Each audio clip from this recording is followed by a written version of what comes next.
cover it on the down. Thank you.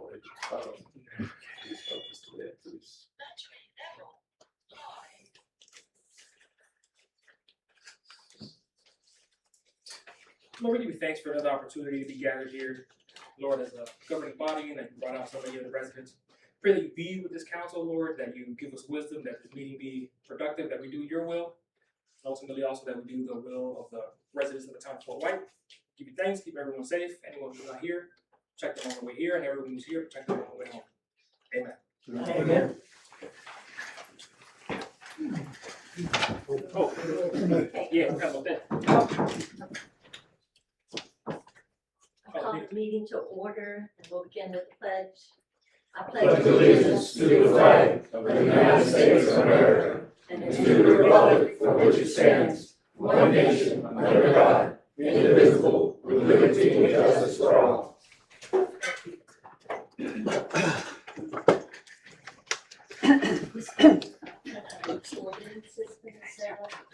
Oh, it's not. Done. Oh, it's not working. You just said Kelly was doing something and set it up. But she was gonna be here, so It's ready. Sorry? oh, she, Good. okay, so, Okay, good. I didn't see you back there, Kelly. okay. I call roll, Yes. okay. Mayor Thomas? Here. Councilmember Harris? Yes, here. Councilmember Harrell? Here. Councilmember Merritt? Here. Councilmember Cool? Here. I'm gonna ask you that we, table, one item, item 9.6, being for call consulting, to do some further checking on it before we bring it back to council. There's I have some very important concerns with it that I think it's not ready to go to full council. Are you requesting we delete it from the agenda, or you want us to table it when we get to that item? You can delete it from the agenda and we'll put it back on then. Where did it come from? I'd like to ask that.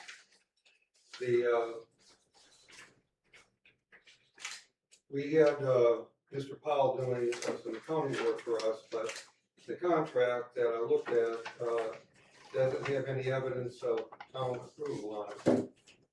So I want to do some investigation on that and then bring it back to council. Okay, and that's why I was asking you where it came from, because I'm not aware of it at all. I'd like to keep it on the agenda, and when we get to that item, we can discuss it and possibly table. Sure.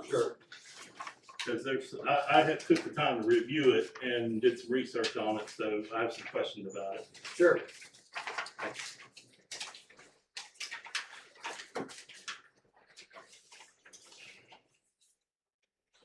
Does anyone else have anything to add to the agenda? I have deletion number 5 where it says consider changing phone and internet services from OneStream to Cox. I don't recall putting requesting that to be put on the agenda. Okay, I was told that was an item that you had interest in, but, then what we'll do on that one is just let's table that one, or Table it or delete it. just delete it off of there. 'Cause Yeah, because I didn't even know Cox was offering that service, so. I just went on, you know, what background I had. And Okay, yeah, we could delete very that. first, Anybody else? I got a couple. Okay. If you guys don't object, I'd like to put in the place of 5, Joe Helfenberger and Catherine Perry on bank accounts as signers.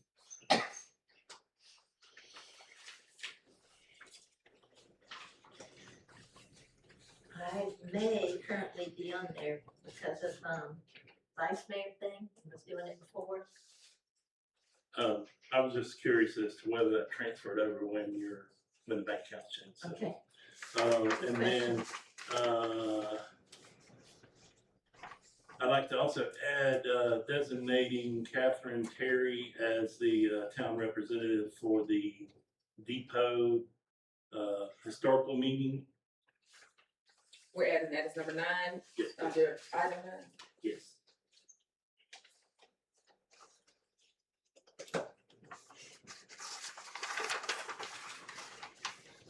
And then I see Mr. Helfenberger has some items up here in his report about the agenda policy. So I'd like to add that revision of the agenda policy as number 10, so that we can change anything he recommends at this meeting.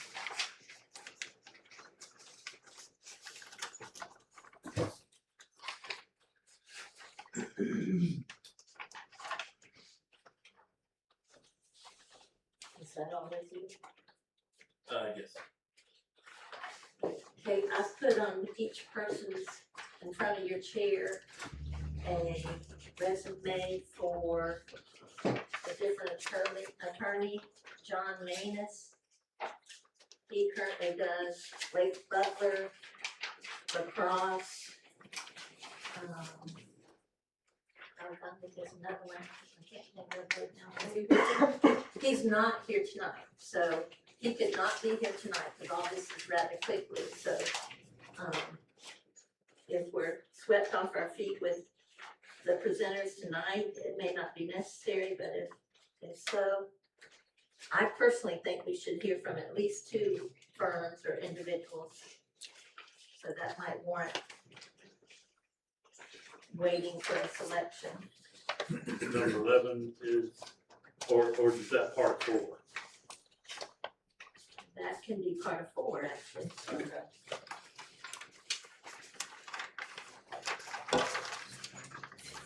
And then moving up to Greg Bailey, if y'all don't mind, a 2A, or Greg Bailey to do 2, and 2A would be Shannon Roberts.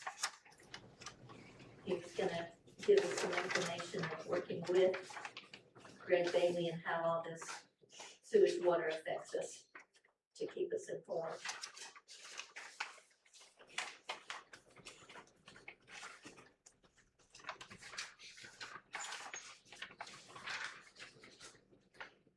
And I asked Joe last week, Thursday, if the attorney's bill had come in concerning the recall, and it had, so I wanted to add that so that we can get that taken care of and move on. So that would be 11. Recall invoice.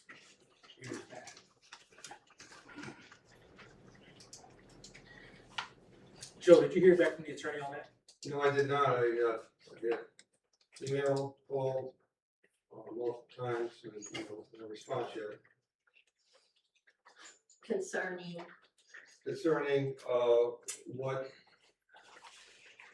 how we should go forward with the bills and things in light of the lawsuit. And I have nothing other than she did send an email that we should not be really discussing the case. She strongly advised against discussing the case itself Yes. at the council. and his individual, and I could be wrong, correct me if I'm wrong, his individual fees are separate from what's going on with the town now, as far Yes, as. they're totally separate. Yes, Do we have that invoice? I have it, Joe or Kelly might be able to copy it for Can everybody. you have her give us that? Can you have her Yeah, give us all that? sure. I didn't put it out because of the time. Didn't work. Slide a copy, please. Sure.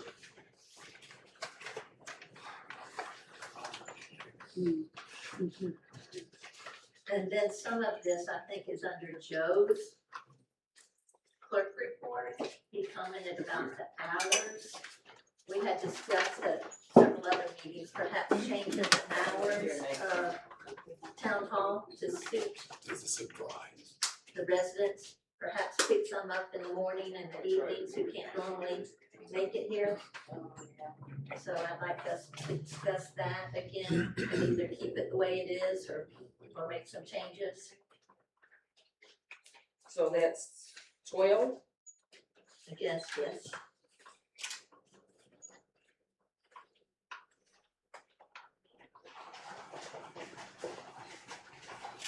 And Lonnie said it, and the depot, I'm listed on the depot, this agenda's a little bit different the way it's set up now, but I'm listed to report on the depot.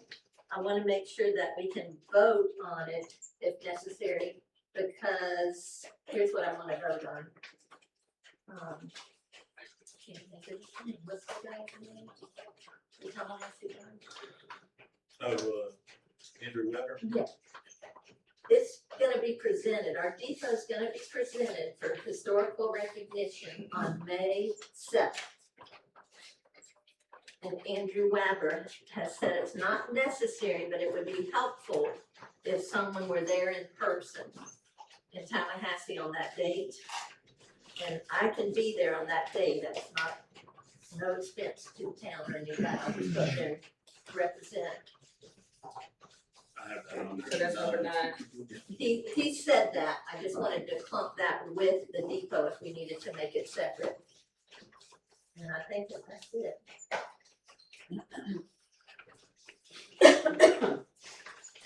Oh, I have one more, I'm sorry. I understand that Buster is retiring. Do we wanna go ahead and do an anticipated vacancy? So hopefully we won't fall in these vacancy holes again. Do we have it written? Like, is it definite this time? Joe would have to answer that. Okay. I haven't seen it written, but I think, I haven't seen I it. talked to him yesterday, he didn't say nothing about it. I'll say he's not doing it. Yeah. But you know, we had a I'm tentative telling you what before and Yeah, right. we got into a pickle with it. Last I heard, you can do it in June, so if we hear it at the next meeting, that should give us a month. Not much Joe has anything.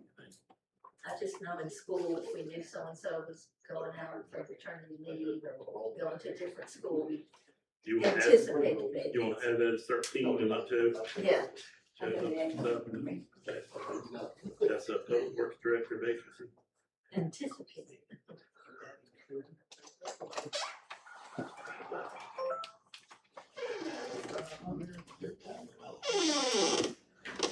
Okay, we good with all that?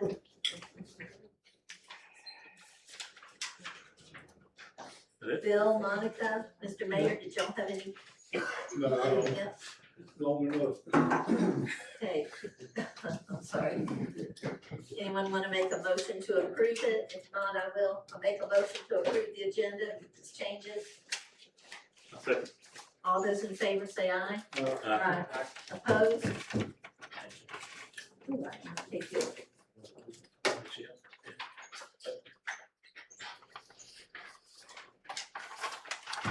Joe, do we have a true date of Buster's retirement? I believe it's June 2nd. Okay.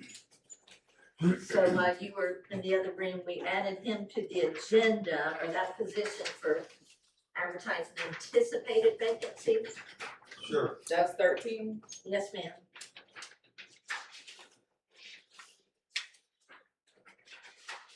Did you get 12, Jeff? No, 12 is town hall hours, moderation. 13 is public works director, anticipated vacancy.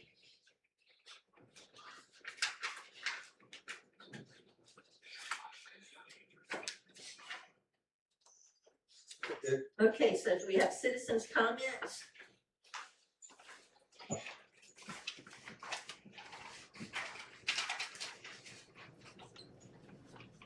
So we'll go on to new business. Ms. Carolyn Brooks.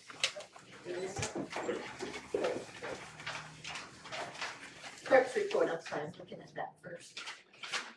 okay, well, Oh, Sorry. she's sorry. She skipped an item, so. Okay, you want me to go sit that down? Okay. He might be a minute. public comments, comes ahead of the clerks, right?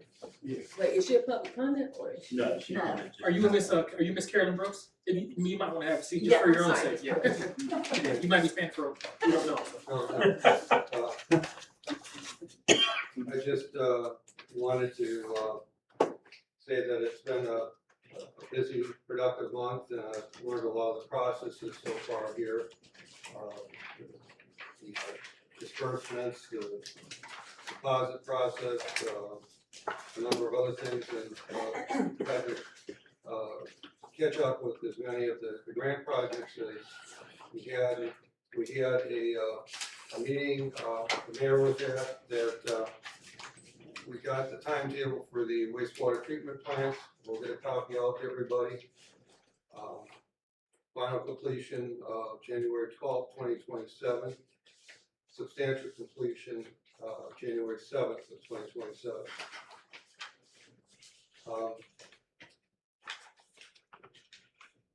I am in the middle of a number of things. My priority for this next month will be the water and sewer operations and bringing a report back to council.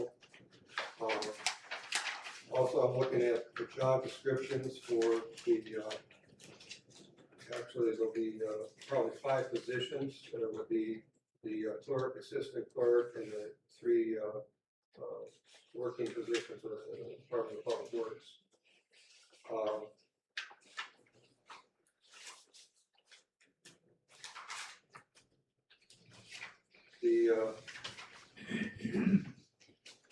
A lot of these items we're going to probably get into in the new business, so I don't want to be redundant, but right now I'm meeting with all the parties that would be able to provide the various options for going forward with water, looking anyhow down the costs and the advantages and disadvantages of each option. And there's several of the things you're looking at are going to help, advance a lot of things for us. We need an attorney. It's obviously needed a long time ago, and also a code enforcement person. And with that, we can progress in those areas quite a bit. I've got a number of outstanding resolutions I'm waiting on some attorney review on.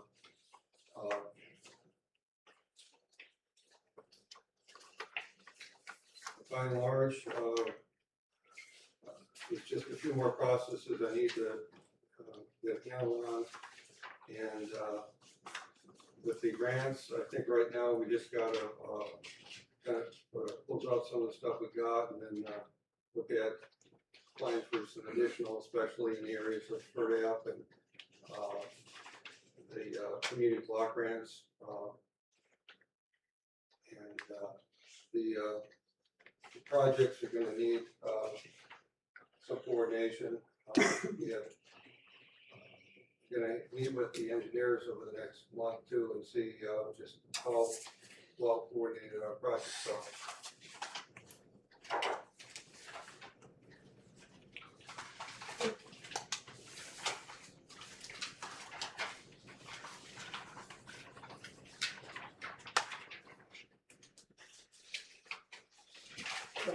I also see under clerk's report the use of the website. Yes,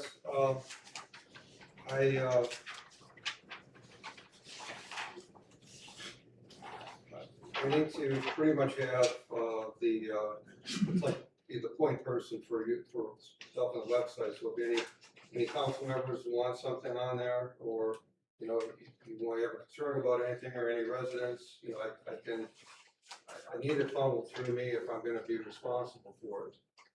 So did learn how to do the processes through the vendor, and he made himself available with the shortcut, so I don't have to go through all those prompts when you call up. And it seemed a fairly simple process to work with. So and sometimes it doesn't work immediately. Sometimes you have to try multiple times, but it does eventually work. And it seemed like what I'd really like to do is start getting some things on that website that are, updates on the projects. Now, the one thing that would be a challenge to that would be if I want to put pictures on there, having them handicapped accessible if we're required to do that.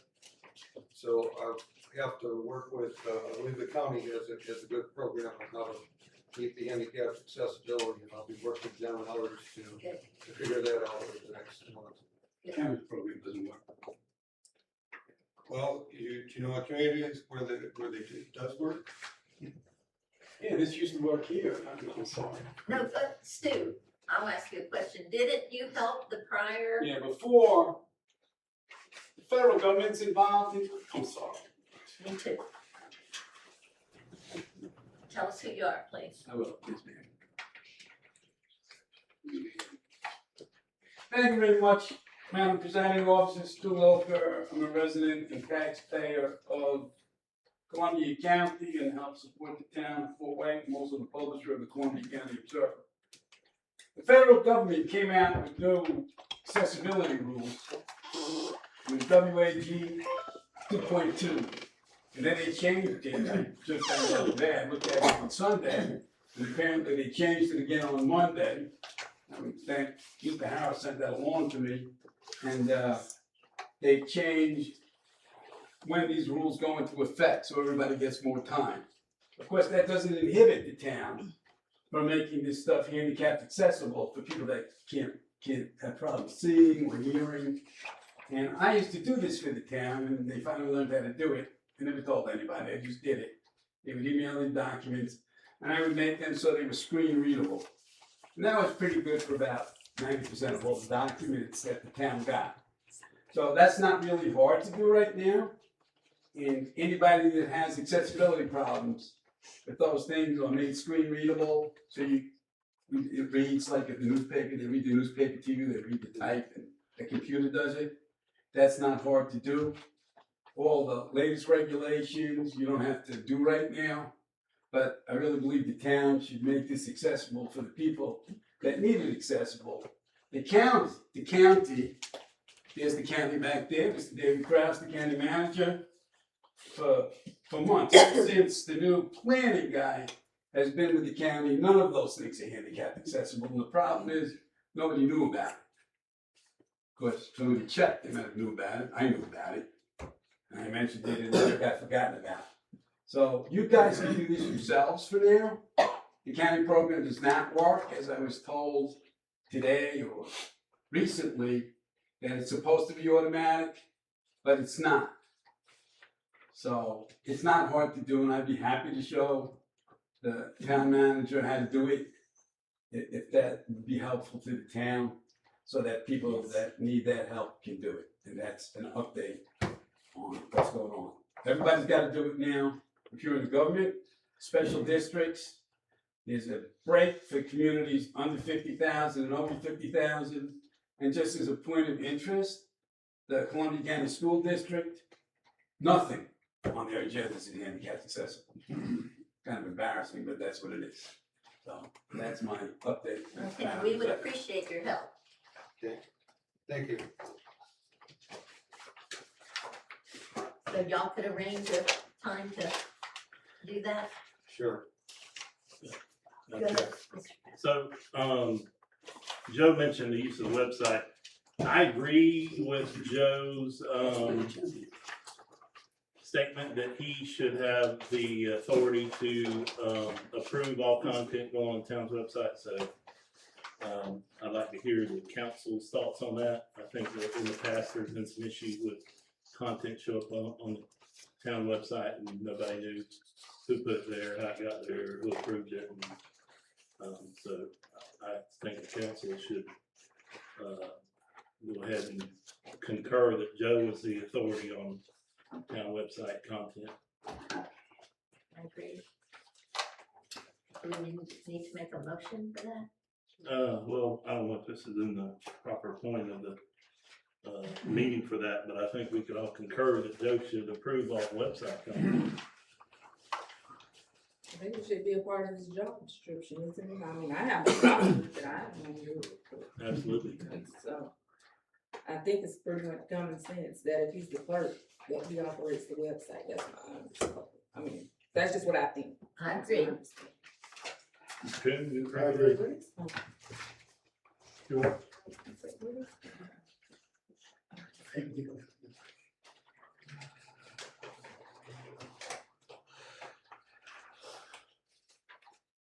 Okay, some of these under clerk's report on my agenda are also under new business. So let me just make sure. Job description update, agenda submission deadline, proposed change, use of website, monthly update. If we need to come back to those, we will with new business. Next on the agenda is attorney's report, which we do not have. And then proclamation presentation. Mr. Mayor, that could fall under your ceremonial duties. Is there a representative here for the proclamation? No idea. I don't mind reading it. I can read it. Go for it. Very good. Have to look at my computer here. All right, Youth Leadership Week 2026. Whereas the annual celebration of National Student Leadership Week began on national level in 1972 by presidential proclamation, and whereas students across Fort White in schools that are both public and private, whether online or brick and mortar location, demonstrate leadership in the classroom while soaring above academic expectations and leadership capacities within academic, social, athletic, and community groups. And whereas student leaders make significant contributions to the climate and culture of their schools and communities, and it's important to celebrate their individual and collective efforts. Whereas we believe students have earned the right to be recognized for the entire week of April, well, this will be for next week, April 24 to April 30th, 2026. Now therefore be it resolved, the Town Council of Fort White hereby designates the week of April 24 to April 30th, 2026 as Youth Leadership Week, joining the celebration of youth leaders sponsored by our Community Cares Coalition and community partners. Encourage citizens, businesses, organizations, and government agencies to join in acknowledging the success of youth leadership throughout the community. There's no one here to receive it. And they also did the same thing at the last county meeting. I don't know if anyone knows that, the presentation.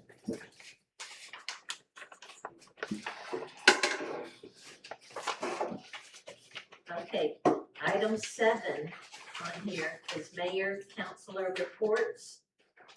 I'm on here with the depot, but we'll wait and hit it where Bonnie had placed it, if y'all are comfortable with that. Old business, new business. Now we're ready for Miss Carolyn Brooks. Sorry, Miss Brooks. That's right.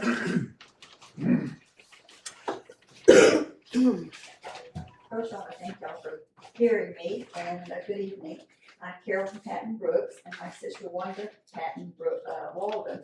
We're here to ask you for this opportunity to speak to you on the Patton concerns of our cemetery plots in section C of the old section cemetery. Our parents and our older sister and our older brother always kept up with our plots and everything. And they were acquired in 1983. They have all passed away, those 3 have, so it's left up to me and my sister and the other sibling. We realized that the city of Fort White had been given paperwork that we could not locate, and so we came down here trying to get the paperwork. We didn't have any in possession of us, so we came down here trying to get it. We had no idea that we were even in your cemetery. It had never been plotted, it had never been assigned or anything. So back in 1983, my dad and my brother, who's passed on, came out here with the help of Buster and stepped off 20 plots that my dad wanted. The family purchased the 4 cornerstones, and with the help of Buster, he helped us bury the 4 cornerstones. Since that time, my parents and other family members have been buried in our section, with a total of 10 right now that she had now plotted. With the latest being in 2020, so the last one someone was buried in that section. My sister and I came to the office to obtain the paperwork needed to assure that we could have the access to our remaining 9 plots. Much to our surprise, you had no paperwork or knowledge of our section. We came back again, we gave you a copy of our map that, and I've got a copy that my brother had always maintained and assigned it to family members. with original 20 plots in our section, but after Earl went out, after our visit, took pictures and measured the plot that we said we had, we only have 19 because of the way the stones were, the headstones were placed. There was not enough room for 20, there was only enough room for 19 plots. So we come here tonight asking for the 9 remaining plots and request the necessary paperwork with ownership issued to us that the family members will have assurance to these access to these plots. We pulled your resolution from 2009 for the addition, and it says up top there, the addition of Heavenly Rest. You approved the resolution in 2019 for the addition and Heavenly Rest. So we came back up here to get the paperwork that Kelly said we had, now the existing people out there, and we asked for the resolution for the original old cemetery. There is none that she could find. And we do have the resolution that y'all passed in 2019 for the addition and for Heavenly Rest. And cause she gave me a copy of that, and we looked, we could not find anything on that. And we were also told there was no resolution, but also there was no, first we were told there was a cemetery director, then we were told then that there was not a director for the cemetery, the original.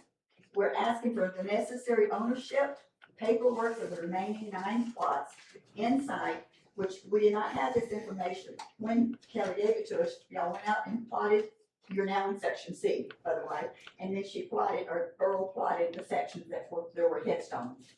And Kelly gave me the numbers of those. But we would like, inside of section C, that you and the Patton family have the ownership paperwork. You need it, I need it, you know. And we would like to plot, you to plot the numbers assigned to the remaining plots, and that paperwork be given to the Patton family for our records, not just yours. You have no paperwork for the agreement that my dad and Buster and my brother made in 1983. I cannot locate any paperwork. I don't know why the agreement was made in 1983. But it was made with Buster. And he's been out a couple of times to help me relocate some of our peas that had gotten buried by mowing or whatever. He helped me locate the original peas. It is our understanding that this account would be paid in full. Thank you for listening to us and for our concerns. I can show you what Kelly gave us as far as that we even have. I won't tell you what else I found out either, but this is where we're at. This is what, and Kelly assigned the plots out there. Well, I have a plot out there because my husband's out there, and I have a double headstone. There's 2 plots there, okay? And I've assigned to 1 plot number under that 2 plots. And but we need to know, we have 9 remaining plots out there inside that section C that we would like y'all to have plotted for us and sign a plot number so I can say, okay, my sibling, you're gonna have plot number so-and-so. If that is possible, if y'all can have it plotted for us and give us that paperwork to assure that the rest of the family can be buried out there without any problems.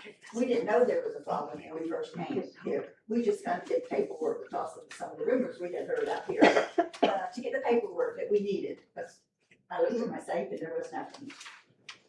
Kelly couldn't find anything. And she did quite a bit of research for us, and then they did go out and assign plot numbers and section numbers to our section. So what we're requesting from Buster or Earl was out here, he was here too, is that they plot those numbers, plot those 9 remaining plots and assign them to us with the necessary paperwork. And do we know what all that entails to plot them? It's my understanding, like when you said you had markers, that you own them. My family's right. out there too, so Right, we, you own inside that section, Yeah. there's 4 Ps on each corner. yeah, we're under the same circumstances. And it was a We just total of pile them 20. in there. It was a total of 20 plots that was given, or sold, or whatever, I don't know what the agreement was, we never knew my brother was gonna pass away all of a sudden, you know, and it would have that information. My dad was buried out there in 1983. That was the first time it was used.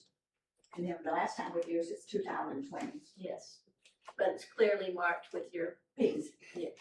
Somebody else, I don't know. So Mr. Coon is our senior council member. I'm just gonna ask you if you know anything that we don't know.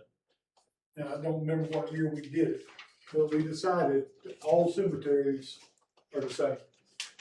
And we decided that if they've got it marked off, that is their lots. But if they're not marked off and cannot come saying, hey, this is our corners, I mean, we started selling them because we gotta keep up our cemetery.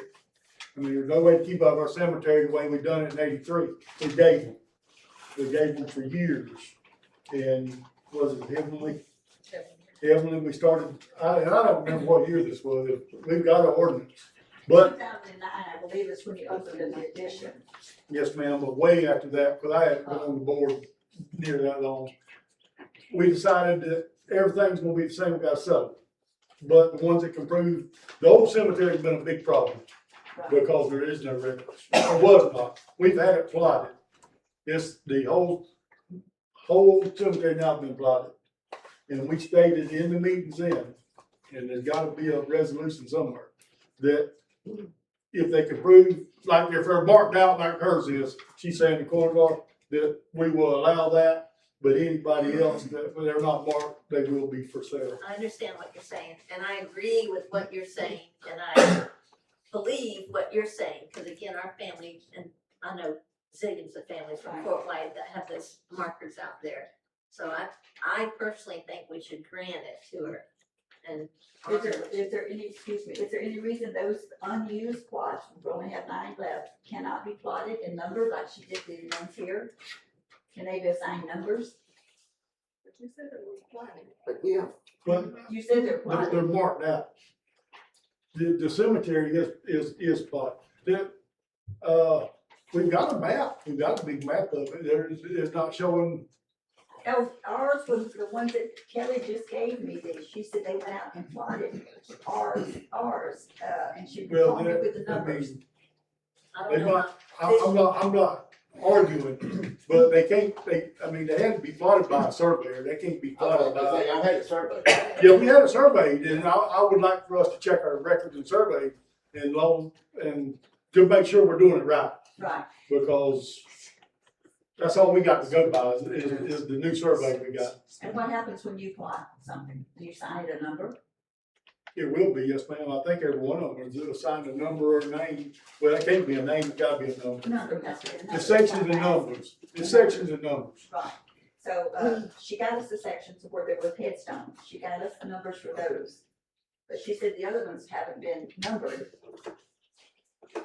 But she gave you a graph with 9 on there? Or the 10 that we've already used. Okay, But what I'm asking, did they mark them off, or did she go by the I don't know. new plot, you don't know? I don't know how Kelly got these numbers.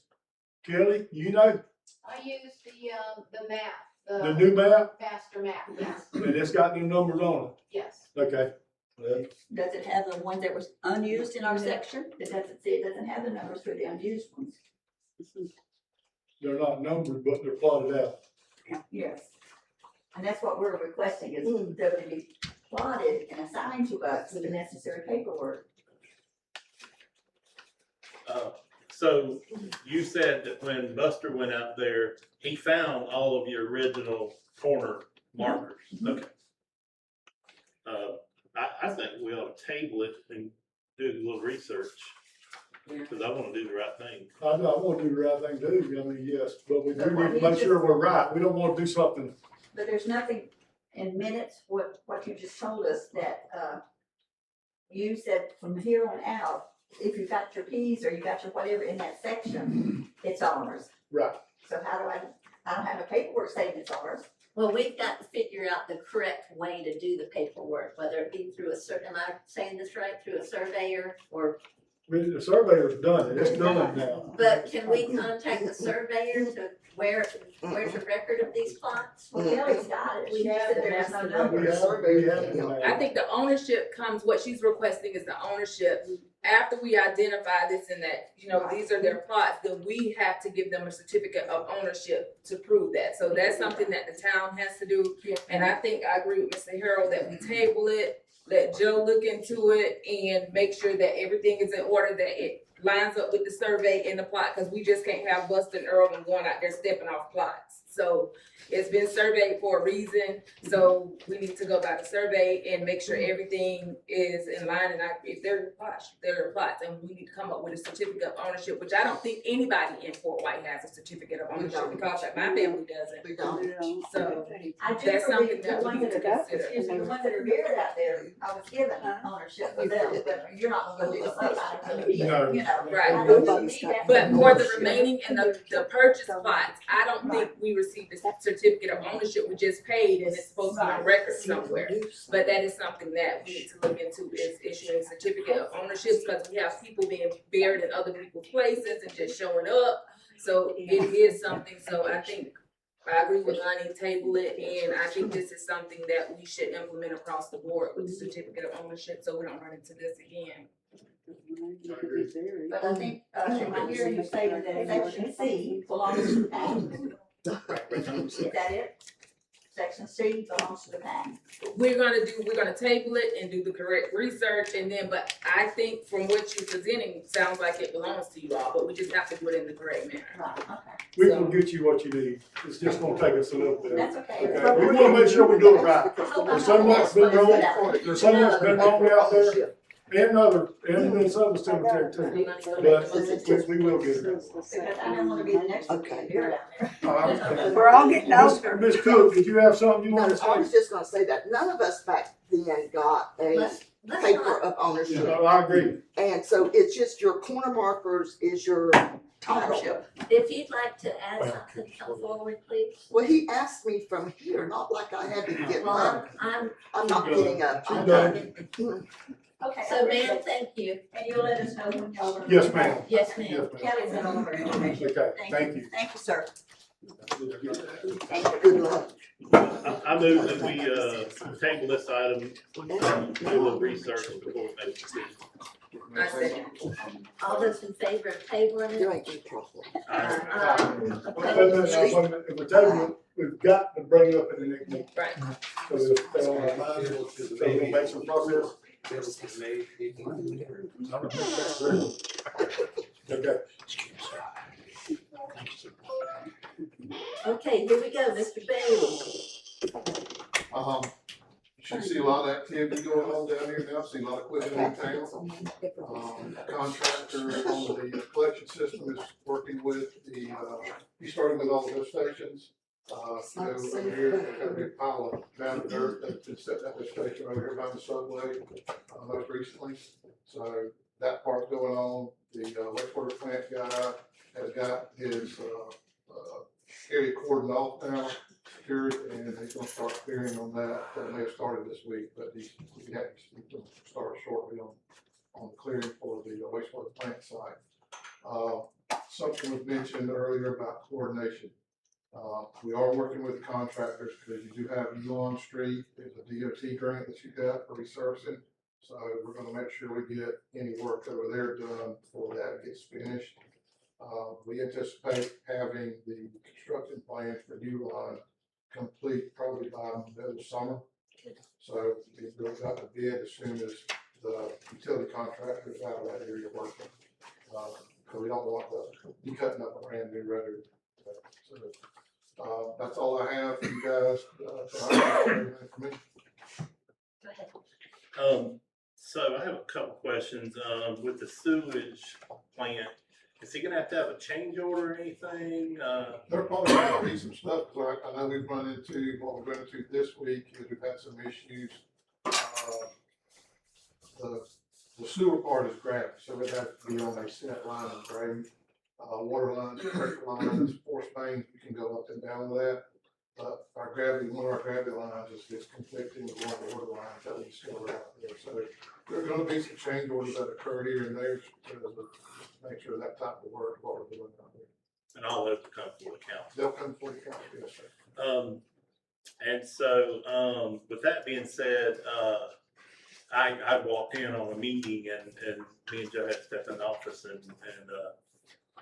I don't know the circumstances or whatever, but Joe said he had just found out about that meeting. So, now that we have Joe, can you ask all your contractors and everybody to coordinate meetings with Joe? Sure. You know, cause we don't, when we didn't have a clerk, we kind of set up different people to handle different things, but I think Joe's are. Definitely, I think that might have been scheduled before y'all had, the last meeting.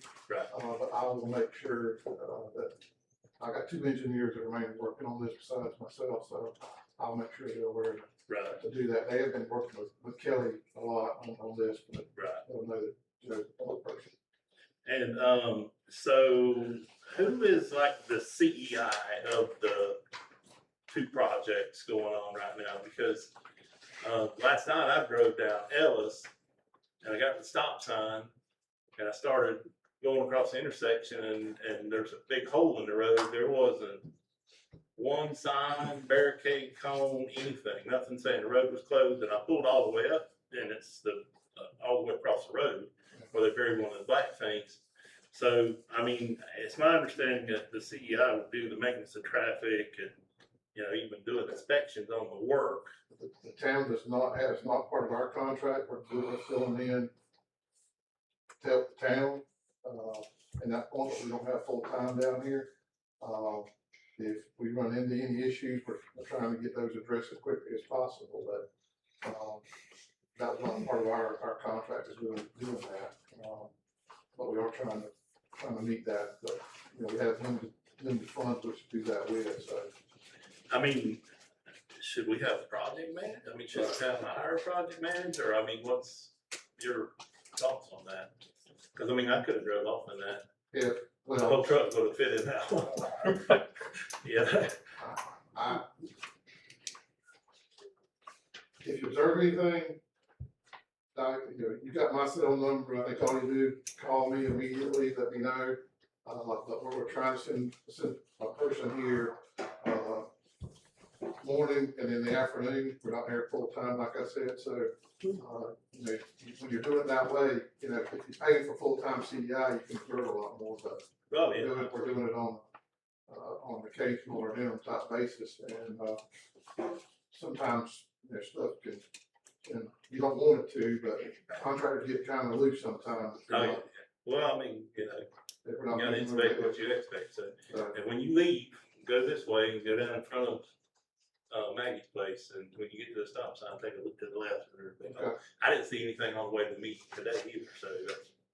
We will address that with the both contractors tomorrow, by the MOT, and making sure they're safe enough. As part of the specifications, they're supposed to maintain their construction areas in a safe manner, and all that, but sometimes you got to remind them. Oh, yeah, absolutely. And, yeah, that's it. So, thank you. Okay. One last thing, still need the mandatory hookup for food. Seems like a broken record, but that's something that we need. The ordinance. Yeah, thank you. Thank you. Shannon Roberts, let's get their back. Thank you. I just want to follow up and add just a little bit a little bit more information to what Mr. Bailey referenced. There's been one area already where the engineer has identified, the contractor has identified where the sewer gravity line will hit the water line. So our organization has stepped in to provide whatever support we can to help. The engineers will sort out what needs to be done. We couldn't need to do that. So there's, to Mr. Bailey's point, there may be other instances where that will happen. So for this one, from what we understand right now, they're probably gonna have to cut the water line, drop it down lower, and then reconnect it. So when that happens, it's gonna trigger boil water notice, there'll be testing. So what we're trying to make sure gets coordinated is if and when that needs to happen, in this instance, it will. So when is that gonna be done? When a notice is gonna be sent out?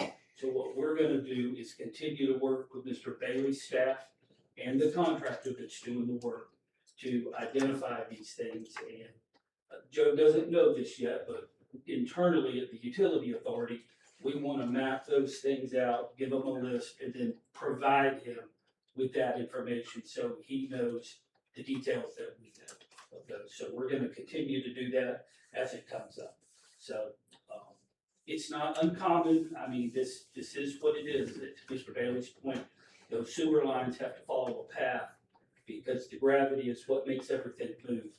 If it runs into something that will interfere with it, then we've got to do something different. So I don't know if they'll get wrapped up into more than one change order or not. We don't know how many that there will be. And I'm not saying there's going to be any number of them. We know we have one, maybe two. We don't know.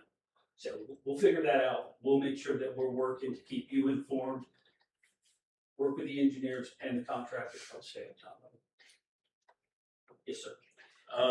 So since that's gonna be sewage related, is the grant gonna cover that water line reroute?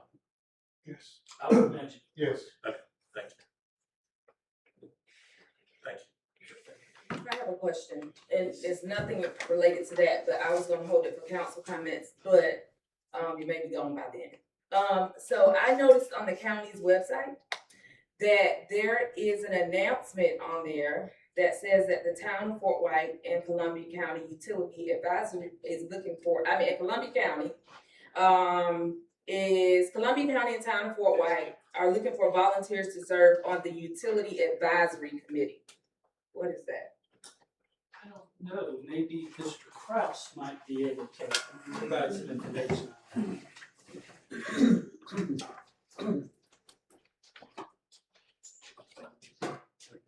on That has since been removed from our website. I'm not quite sure where it came from. What we are looking for is at some point, we would like to, instead of appointing commissioners, appoint citizens, the utility authority board. So the authority board is made up of 5 members, 2 members appointed by Suwannee County, 2 members appointed by the Columbia County Commission, and 1 member that all 4 members pick. At some point, the goal has always been to, instead of appointing commissioners to the authority board, to appoint citizens. So that may be why it was there. I took it off because it wasn't quite sure where it came from. It may have been there for years and we just never caught it, but it was brought to our attention. We have removed it. But if you do know somebody that's interested, please send them my way. Sir, Mr. Kraus. And we did have a utility committee. We used to. Right. They even had a form attached. I mean, you pull up the form and it said Fort White Columbia County Utility Advisory Committee and everything. Right. Okay. So you were right, it was there, absolutely. Mr. Kraus, that might be next. Brian over there. I'm sorry, maybe I cut you Oh, off. I'm completely done. And there's never any other question. You're next. You're it. Okay. Thank you very much for having me. All right, so Tell us why you're here. David Kraus, Columbia County. I'm here to talk about municipal taxing, MST, municipal taxing units. The county has been talking about for about a year about trying to do municipal taxing units. It started with law enforcement, and now it's moved into law enforcement and possibly EMS. What that means is, you know how you're assessed for fire. This is something similar, only the benefit doesn't accrue to the property, so it's not an assessment. It's actually creating a municipal taxing unit. When you do that, you reduce the general fund taxing unit, increase the municipal, so you try and get it to balance out. The reason it's important is it started with transparency. How do you let the voters know when the sheriff wants more money, that he's the one asking for more money and how that relates to your taxes? EMS, we provided for years, we got the service for free. They were able to collect on the insurance side, there was no charge to the county or any of the county residents. That changed 2 years ago. That's when we hired Columbia EMS, and that was an $800,000 a year subsidy. that we pay out of the general fund taxes that every resident of Columbia County pays. This year, because Columbia County EMS didn't work out, and we ended up switching providers to AmeriPro, that now has grown to about $1.5 million. So what we're saying is rather than charge it in the general fund as $1.5 million, we'd like to charge it as an MSTU so that you as a taxpayer can see I'm paying $1.5 million for EMS service. Why that matters to the town of Fort White? Because if you want to be part of the service, you have to opt into the MSTU, which would require you to adopt an ordinance, which I believe would require you to have 2 readings. For it to take effect this fall, you would need to vote on it next month and in June, because we have to vote on it in June if it's going to happen. And I say if, because there's nothing that says the county commission will follow through with this. We're conducting a study now to determine what that cost would be. And of course, we'll be able to bring that to you as well. Does that make any sense? Am I rambling? Anybody have any questions? Yes, sir. Okay, so if the county goes to that, that means the county's gonna fund EMS with that. Yes. And if we don't opt in, then does that mean we're on our own for emergency services EMS? That's something we'll have to determine. I don't know. That's a good question. Additionally, you'll have to adopt an ordinance. I didn't know if you were gonna have an attorney or not. I was gonna offer the folks in Tallahassee at Neighbors Giblin and Nickerson to write the ordinance. So it wouldn't be written by the county attorney, it would be written by, I don't know if you know Heather Enspinoza or not, but she's kind of the expert on MSBU's and MSTU's and that kind of thing. If you would like us to have that written, we would be happy to do it. That's a good question though. And that's something that the Board of County Commissioners would have to decide. So we don't know where Fort White would be with EMS services if we don't opt in. I know more about the law enforcement side than I do the EMS side. On law enforcement, if you don't opt in, you still have to then pay. If we do an MSTU countywide, then all law enforcement could be in the MSTU. If you or the city of Lake City choose not to do the MSTU, then we would have to still charge to the general fund all of the courts, all of the jail, but those services that are not provided in the city limits or in the town limits would then be charged to the MSTU, because the MSTU would be everything except the town, except the city, which could affect what the sheriff does. May not. I mean, I can't speak for the sheriff, he's an elected official. Commissioner Ford, do you have any comments on it?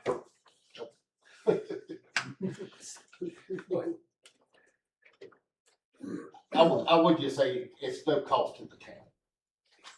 You're paying the tax anyway, because you're paying it right now in county general fund tax. So let's say theoretically, if the MSTU charges 2 mils, you would reduce the county tax 2 mils. So it would balance. Then everybody in your town would know how much they're paying for law enforcement, for EMS. The difference is the county taxes are county funds, and this is a municipal level service. So is it possible that if we don't opt in to the MSTU, that we would just continue paying through the means we do now? That would be a question I would bring back to you when you consider the ordinance. Okay. I mean, this is new to the town. Right. And we have one existing MSTU on the industrial park. That was easy. This is different. And this is the first time we've broached this subject, but our board's been talking about it for about 2 years, because as the sheriff's department has grown from $10 million to almost $24 million, the public doesn't know what they're paying for law enforcement. And so as they keep asking for more money, at some point we have to say, how are we going to pay? Does the public know what we're doing? And again, that's a county commissioner question. I've just been asked to look into it. My last question is, you said the concept is that one would go down and the other would go up. So is it that if we do opt into the MSTU, that we would pay the same amount theoretically that we're paying now. Yeah, because we're paying for it out of the general fund now. I guess the best example I can give you is Alachua County has an MSTU for law enforcement. And I don't think everybody, in the county opts into it. So, I mean, we can certainly reach out to them and try and figure out what their experience is. Absolutely, good idea. There's 10 counties, I believe, who do MSTUs for law enforcement. Yes, sir. Question, Mr. Crosby. So, if there is a countywide MSTU, and if Lake City and if Fort White opted in, Mhm. and say the rate, whatever is 2 mils, right?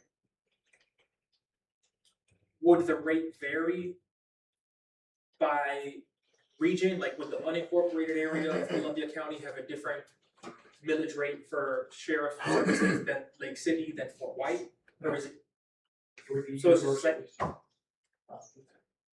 Okay, alright. I'm just trying to understand, I guess the point is so that people understand specifically how much of the taxes is going for the sheriff. If you have an EMS one, how much is going to EMS? This might be repeating what Mr. Thomas just said, but it sounds like you're just breaking it down into categories, but it's the same amount of money. It theoretically is, but you know, when you get into the actual accounting, I don't know, Bill may have had experience with these before as well. I don't know if you have or not. Not this, So, like I said, there's only 10 counties in Florida that do the MSTUs for law enforcement. I don't know if anybody does them for EMS, but we feel it's a more equitable way to handle EMS. So, okay, So like I said, before, we got EMS for free, we never worried about it. But we're going from 800,000 a year to $1.5 million a year. There's a tax implication on that. We think the public should know what that tax implication is. Yes, ma'am. So historically, MSTUs were done for, I think, so you say increasing cost, right? For law enforcement presence and all of that. So if Fort White, just say in general, is not a part of that increase, and we have been operating at the same level, but just say you've increased law enforcement presence in Lake City, Columbia City, or whatever, but what you're saying, we're gonna split it evenly, like there's no delineation for who is bearing the increase of the cost of law enforcement. Does that make sense? Yes. So we'll keep our same 2 or 3 officers that we have, but Lake City might have 10 more officers on staff than we do, but we have to bear the cost across the board evenly. So without the MSG, if we continue to fund it the way we are, 100% of the sheriff's budget, can't say that, they get grants and there's other funding sources, but the part that we finance through the general fund is coming from ad valorem taxes. So that's coming right now across the board, evenly, your ad valorem taxes and your property taxes. So we don't have the option to say, so because it's in the general fund already and we're paying it. Is there an option to say that this is how much we spend on law enforcement and we only want to put this over here in the MSTU and then we still have the other amount going to the general fund? Or is it just going to be split however many ways and everybody pays the same thing towards that amount goes evenly from what we're paying in to the MSTU? I don't know if that makes sense. It does. And this is where it gets complicated. If everybody's in, it's just one rate, universal across the country. If the town opts out or the city opts out, they will only charge for those services that are not provided in the city or the town, like the jail, like the court admin. Those are provided universally. Those will have to stay within the general fund. Those will have to stay within your property taxes that you pay the county already today. Does that make sense? It does. So the only thing that then would be spread or charged in the MSTU would be the officers patrolling the streets. Because they don't patrol in the city of Lake City per se on a regular basis.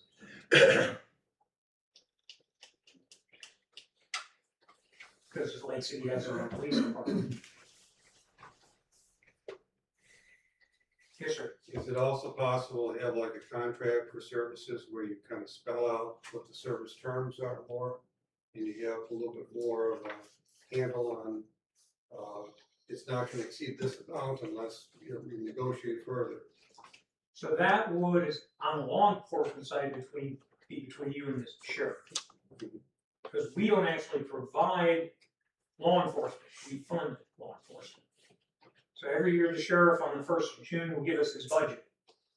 And then we have to argue until August or September how much we're actually gonna give him. But he actually is a constitutional officer, provides service, and so any service contract you would want would have to be with him, because he provides the service.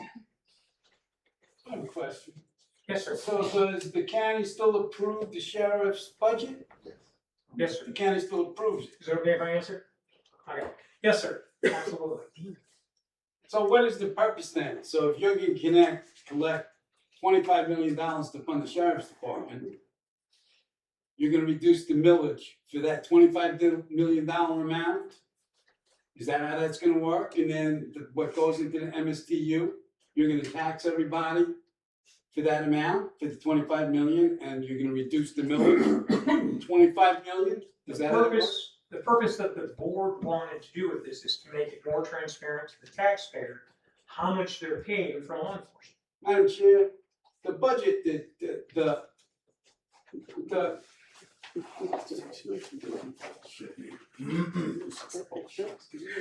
Madam Chair, the county approves the sheriff's budget. Sometimes the sheriff amends his budget, and the sheriff, as one of the sheriff's deputies can tell you, they approve it again. They get different budgets. It's gotta be finally approved, I think, by the end of June. So there's plenty of time. Well, I don't remember the date. So it appears that Mr. Grass is saying that, so if the sheriff gets a $25 million budget, the sheriff for a while had percent-based budgeting, where he would get the only county in the state of Florida, of the 67 counties, where the sheriff got a percentage of the budget. That lasted a few years, and the talk was everybody in Florida, it was such a great idea, that everybody in Florida was gonna adopt percent-based budgeting. And the sheriff originally thought he wanted 52%, and he ended up, I think, with 46% or whatever it was. It was under 50. So now, what the county wants to do, makes the lawyers a lot of money, and you see them all over here, is now what the county wants to do is send them an MSTU, Municipal Service Taxing Benefit Unit. And now they're gonna tax you, not for everything, but just for some things. So it may not be as transparent as Mr. Kraus is making out. And I think that this is an issue for the whole county that's gonna have to decide. If it's so good, I think you folks need to ask yourself the question, as county taxpayers, of the 67 counties in the state of Florida, how come only 10 are doing it? And why are they doing it? Thank you very much. Okay, thank you. And if the board would like, I can kind of answer that. The 10 that do it primarily because they felt that law enforcement was costing more and more and there was no control. By making them accountable to the taxpayer, they're less likely to request tax increases, because they're the one asking for the tax increase, not the board of county commissioners. And there were issues that happened in some counties that really pushed them that way. And like I said, Alachua County is a good example. They have an MSTU for law enforcement. Sheriff doesn't like it in Alachua County. But in terms of, like I said, ultimately, the sheriff has to submit, all the constitutionals are supposed to submit their budgets June 1st. So we have between June 1st and September in which to settle on how much we're willing, or the board's willing to give the sheriff. Because in September, we have our public hearings to adopt the budget. So before you can have your first public hearing, you have to have that settled. So that gives us June, July, and August really to work with the sheriff or negotiate with the sheriff or fight with the sheriff, depending on what year it is, how much the county is willing to fund out of the general fund for law enforcement. Again, the theory is, if they have to come out and say, I want 25 million, and it's a municipal taxing district, it's very straightforward to the public, they know if they want 26 million next year, where that's coming from. And of course, the MSTU in the law enforcement will grow with property values just as other tax values do. Gotcha. Yes. So, thank you for coming and letting us know about this and that the county's looking into this. I think we all have questions that we're probably gonna be calling you for answers on in the very near future. But are you saying that it will be all ad valorem or all MSTU? Or are you saying that it's most likely gonna be, some of it's still gonna be collected under ad valorem and some of it's gonna be collected under the MSTU? So if everybody in the county participates, it'll all be MSTU. If even one agency like the town or the city says, no, we're not gonna participate, then the courts, the jail, because they're provided for everybody universally, would still have to remain in the regular tax base. And only those things that are only provided in the outside of the city, outside of the town, would be able to be charged for the MSTU. So is it pretty safe to say that Lake City is definitely not gonna participate as far as patrol because they have their own police force? Not necessarily, and that's something we still have to talk with the city about. Right. We got the attorneys talking to each other about that because that all has to be worked out. It's, you know, I'm trying to keep it relatively simple, but it's really not simple. That's why not everybody does it. Well, thank you for Thank you. sharing that with me. If you'd like I said, we can have the ordinance drafted for your consideration. You would need to adopt it, which means you probably have to read it next month and the month after, because we need 2 public hearings. Yes. So if you can just tell us what you want us to do, that's the direction we'll head. I think I need more information. I think nothing at this time, what do y'all think? Yeah, I'm confused, I don't, yeah. Okay, and maybe next time I can get the attorney to come here together from Tallahassee. Yes, and She can explain it a whole lot better than I can. Well, you did a great job. Thank And you. when we get the study back from Dinesh, which is the company we hired to do the study, we'll be happy to share that. Thank you. Thank you. Thank you, sir. Thank you. All right, gentlemen. Next category, consider hiring town attorney. Hold on for Bill. Yeah.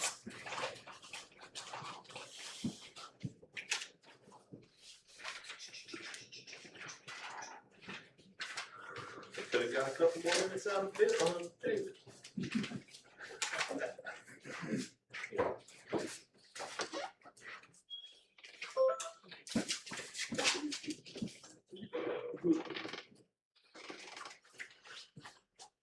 So I'm assuming y'all are all gamers. Everyone, he went to undergrad. He's party official. Oh, no. Half and half, we're also, we're really engaged. So he puts his FSU ring on when the FSU is winning and Gators on when Gators. You know what my daughter calls that? She's a gator mom. She went to UF and then she went to med school at FSU. So. Well, Madam Chair, Mr. Mayor, Commissioners, thank you for having us. I'm Scott Walker from the law firm Folds and Walker. And seated to my right is Leonard Ireland, he's one of the attorneys in our group. And Mr. Folds, who has been my partner for I think 40 years. I started with the law firm in 1980 as a file clerk and then became a law clerk. And they said, we'll let you stop using your back and your sweat equity. Let you start using your mind a little bit, Scott. And I immediately paired up with Allison on a lot of projects that I was working with.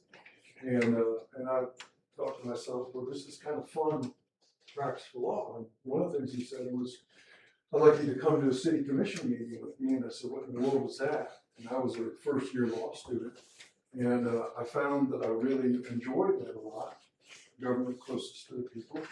and, have been doing city attorney work ever since. And, we take a great deal of pride in the fact that we have longevity with our cities. And we believe we have a lot of institutional knowledge, and that gives the city stability. It's no secret, we've had some controversy here in Fort White. When you have a city attorney's office, that's been here for Mr. Foles was the city attorney before me and been there for 16 years, and I've been there since the city attorney since 86, so 40 years. So we've got over 50 years of experience, and that gives the city a great deal of longevity.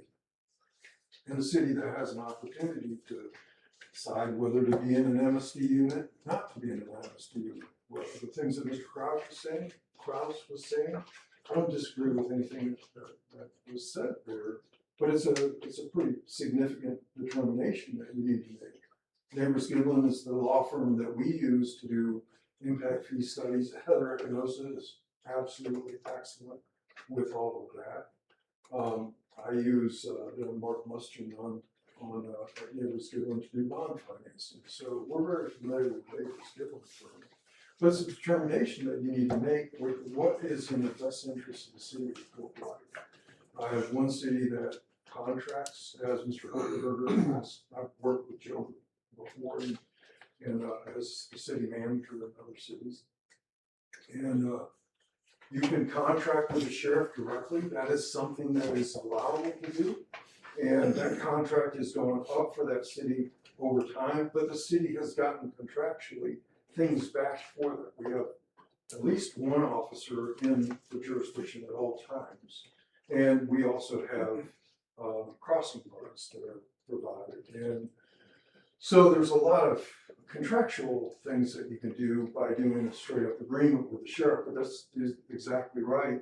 Like Mr. Kraus said, it's an agreement that is reached between you and the sheriff, and outside of the really outside of the county commission. I have one city that chooses not to join into the countywide MSTU.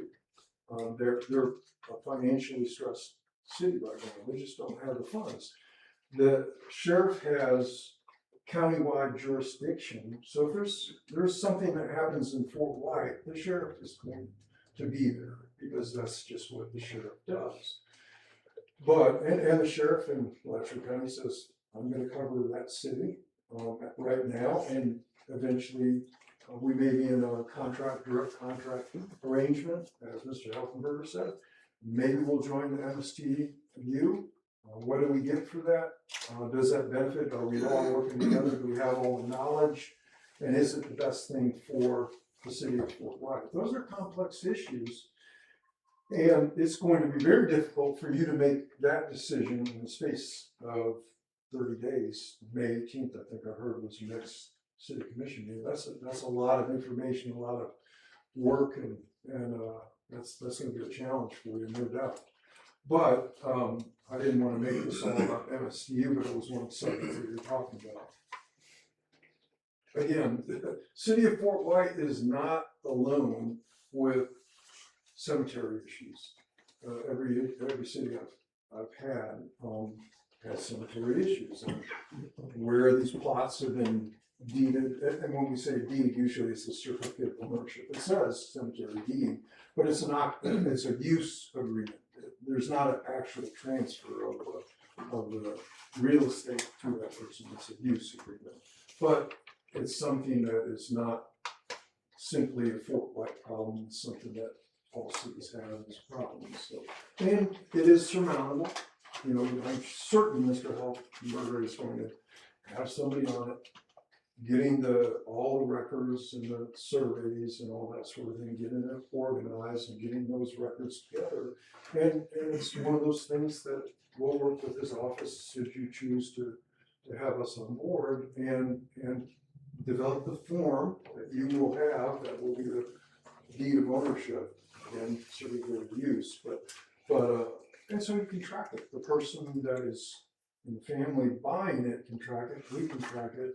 It's simple record keeping, but It's a challenge, but it's a surmountable challenge. We deal with A to Z problems with cities, and towns that we represent, and that's what we try to do, and give you a positive result on each one of those items. So that's really what we do as town attorney or city attorney, and try to achieve some longevity. That's what we do. I'm happy to answer any questions that you may have of me or our law firm, and that sort of thing. How did you learn about the vacancy we had here? I heard about it some time ago, and then I heard about it again through their mayor. Mayor called me. I think I had 2 conversations with Mr. Thomas, and so that's how I heard about it most recently. Okay. And did he discuss any particular legal issues with you that he was seeking an opinion on, or he just? No, about to recruit you? and I would not give any legal opinion on anything at this point. I don't know enough about it. I feel like if our firm, and it says this in the cover letter, if our firm is going to give a legal opinion, first of all, we need to know a lot about that situation to begin with, and I would not shoot from the hip on something, because if you do that, generally there's something that you don't know as a lawyer that factually changes the outcome. So the first thing you need to know is the facts involved. The second thing you need to know is the law that controls that situation. Is it statutory? Is it case law? What is that situation? Thirdly, what we try to do is give a written opinion as to what it is that we're providing for the on that question, so that our firm stands behind that opinion, and it's based upon not so much the controversy, but the facts applied to the law that is there. And I learned this lesson from James Wolfe. He was the he had several cities that he represented, three or four cities that he represented, his law firm represented. He became the general counsel to the League of Cities, and from there he became the longest tenured judge on First District Court of Appeals. And he was given a seminar with me. He said to the municipal attorneys, "Who is your client?" And there was a variety of answers that came in, and he said, "No, the city as a whole is your client. That's your client, not the commission. Our job is to keep the commission out of trouble. That's what we do. But if 3 of you said, we want to sail the ship in this way," and I said, "No, you can't, because it's unconstitutional, it's improper under the law, there's some regulation that prohibits you from doing it. My job is to say no, even though 3 of you vote to go that way. My job is to say that's not proper under the law, and here's why." Meaning that the city is the client, not necessarily the commission, not any individual commissioner, not the city manager or the city town clerk. It's this concept as a whole. That's a client, and so that's how we try to approach any of the issues that we're faced with on behalf of the town of Fort White. Absolutely. And you just touched on something that I was going to ask you. Do you have any clients that currently are a mayor council where all the council members are equal, or a weak mayor system? Yes. Okay. So that is how our government operates here. And I looked at your proposal, and a couple of issues that I personally wanted to bring up that might be a problem with that is that, for instance, one thing you said in the proposal is that you would draft resolutions and or ordinances at the request of the mayor or the council, the majority of the council. And so with a weak mayor system where all council members are equal, that wouldn't necessarily work, would it? Typically what happens is you have an issue that's coming up that you want to apply in a form of a resolution or an ordinance. And listening to the beginning part of the meeting, it sounds like Mr. Helfenberger's already got a number of resolutions that need to come before you. And so a lot of the time, we're working closely with Mr. Helfenberger, and we're approving it as a form. It's already in play. It's a form that he's either used from another organization that he might have had in the past, or maybe there's a form resolution that's been come down from Neighbors Gill or whatever the situation might be. So we're approving that resolution as to form. It then goes in front of you, and then it needs 3 votes. That's really the bottom line. Conversely, if we're at a meeting and you say, Scott, I really would like you to research this and come back with a resolution, I will say, okay, will the council direct me in that way? So yes, here's a motion, second, a vote, and then you all tell me to do that. If I don't have clear direction, it makes it more difficult. Now, if there's some time constraint, and if you were to pick up the phone and said, hey, we have to have a resolution prepared by next, or an ordinance prepared by next meeting, and we don't have an opportunity to have a council meeting, then I might draft it. That would be under our $4,000 a month retainer fee. Right. I may very well draft it up and bring it to you just out of a matter of expediency, because I know we're in a real time crunch and we got to get this done in the space of 2 meetings. Something like that could also happen. So in that language there, where it says mayor or the majority of council, I mean, is that proper for our form of government? I mean, our charter says that the council is the legislative body and the policy-making body. At the end of the day, it's going to take 3 weeks to pass through. If the mayor really wants it, or if your council chair really wants it, and that you don't have 3 votes, it's not going nowhere. Okay, thank you. Would you have a problem changing the proposal or the? We would have a contract that would be running on that. Yes, that puts a finer point on that provision in the proposal. So, I'll just add, and I think you know this anyway, our immediate needs are the sewer and water and the ordinance that goes with that. And I know y'all have a lot of experience with both, particularly with Newberry. And when I think of y'all, I think of Newberry. And then when I think of Newberry, I go back far enough where Newberry was just watermelons. And now it's just exploded into everything, which I can appreciate. But I want Fort White to stay our charming Fort White while this growth spurt is happening. We're gonna have growth because of the sewage and the water, but I just want to maintain our charm. So I was there when it was 1 square mile, like my partner, and that meeting, he said, to come to, he said, let's jump in the car.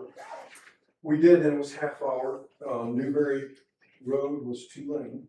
Yes. And we got out there, and our mayor, Mentally Northland, said, gentlemen, take off your jackets because we don't have air conditioning and it was the summertime.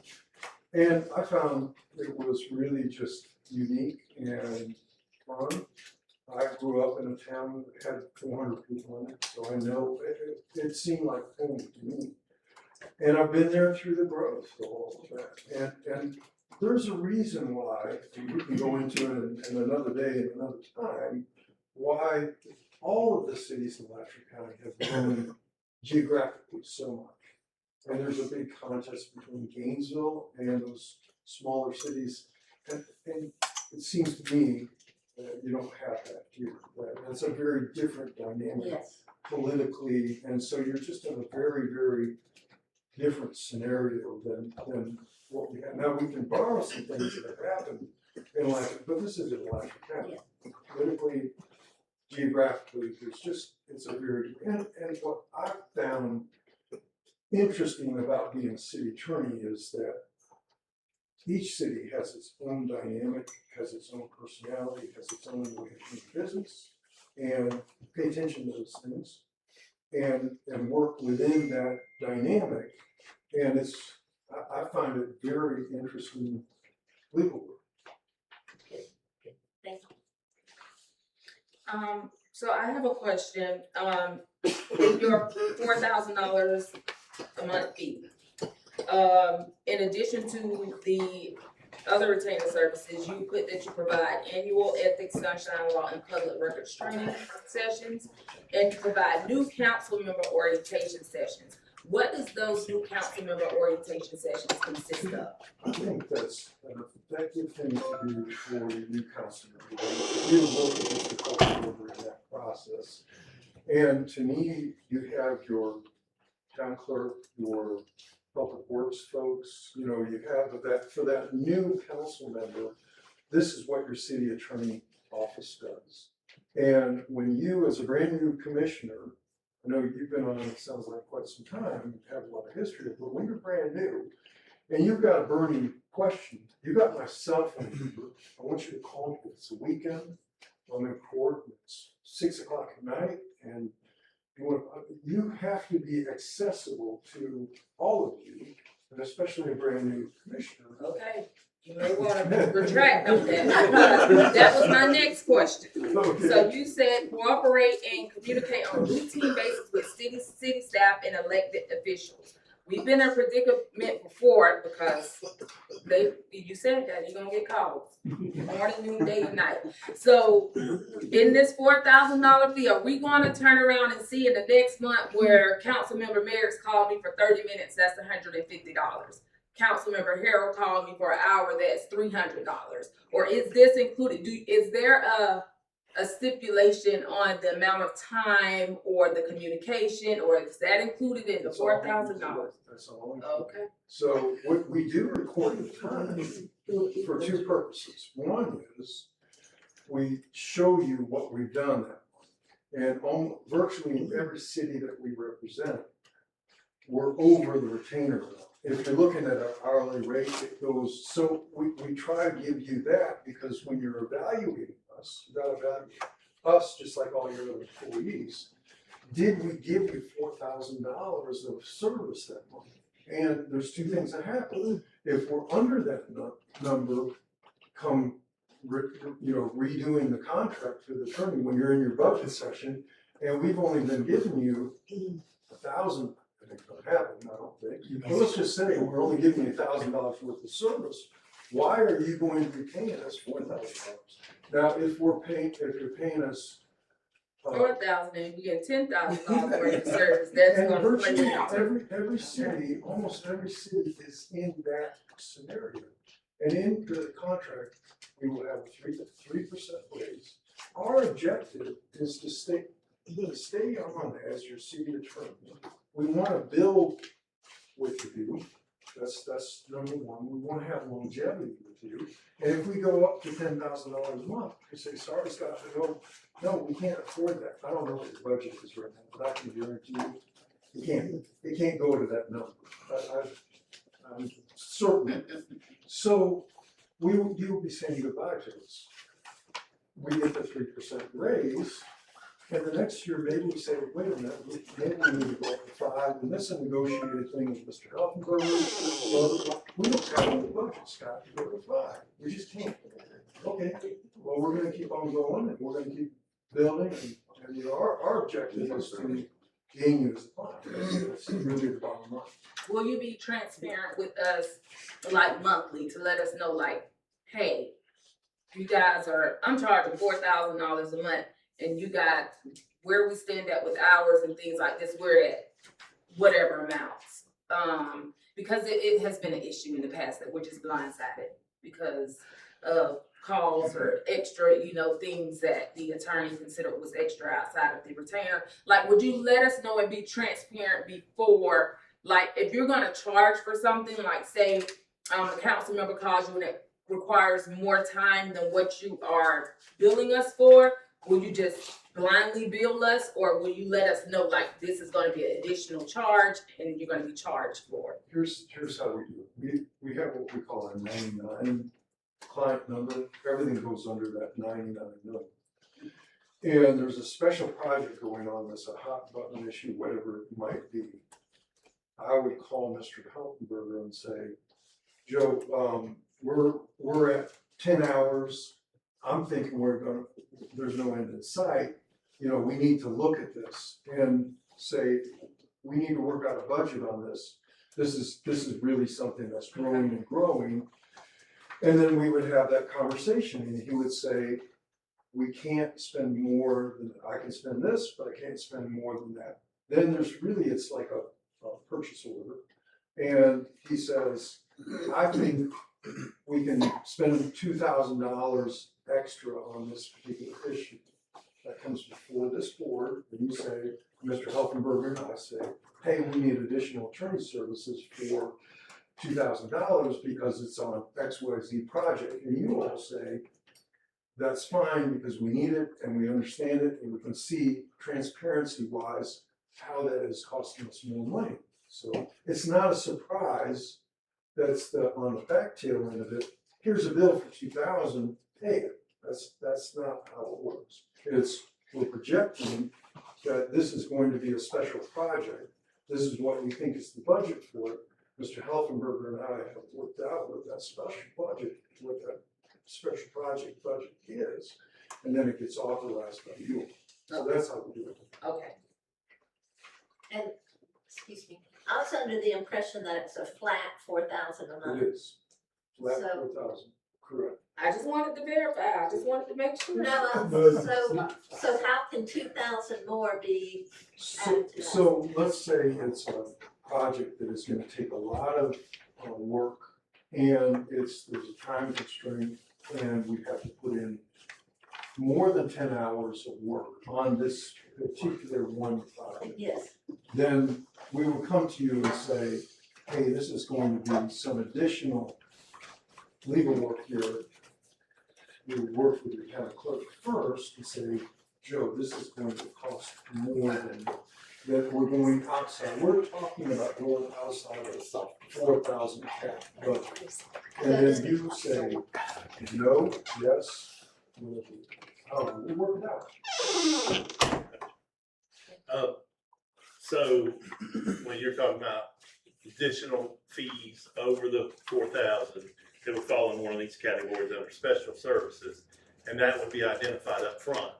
If the council said, hey, we want you to do this, you would say, okay, that falls outside of your retainer for 4,000.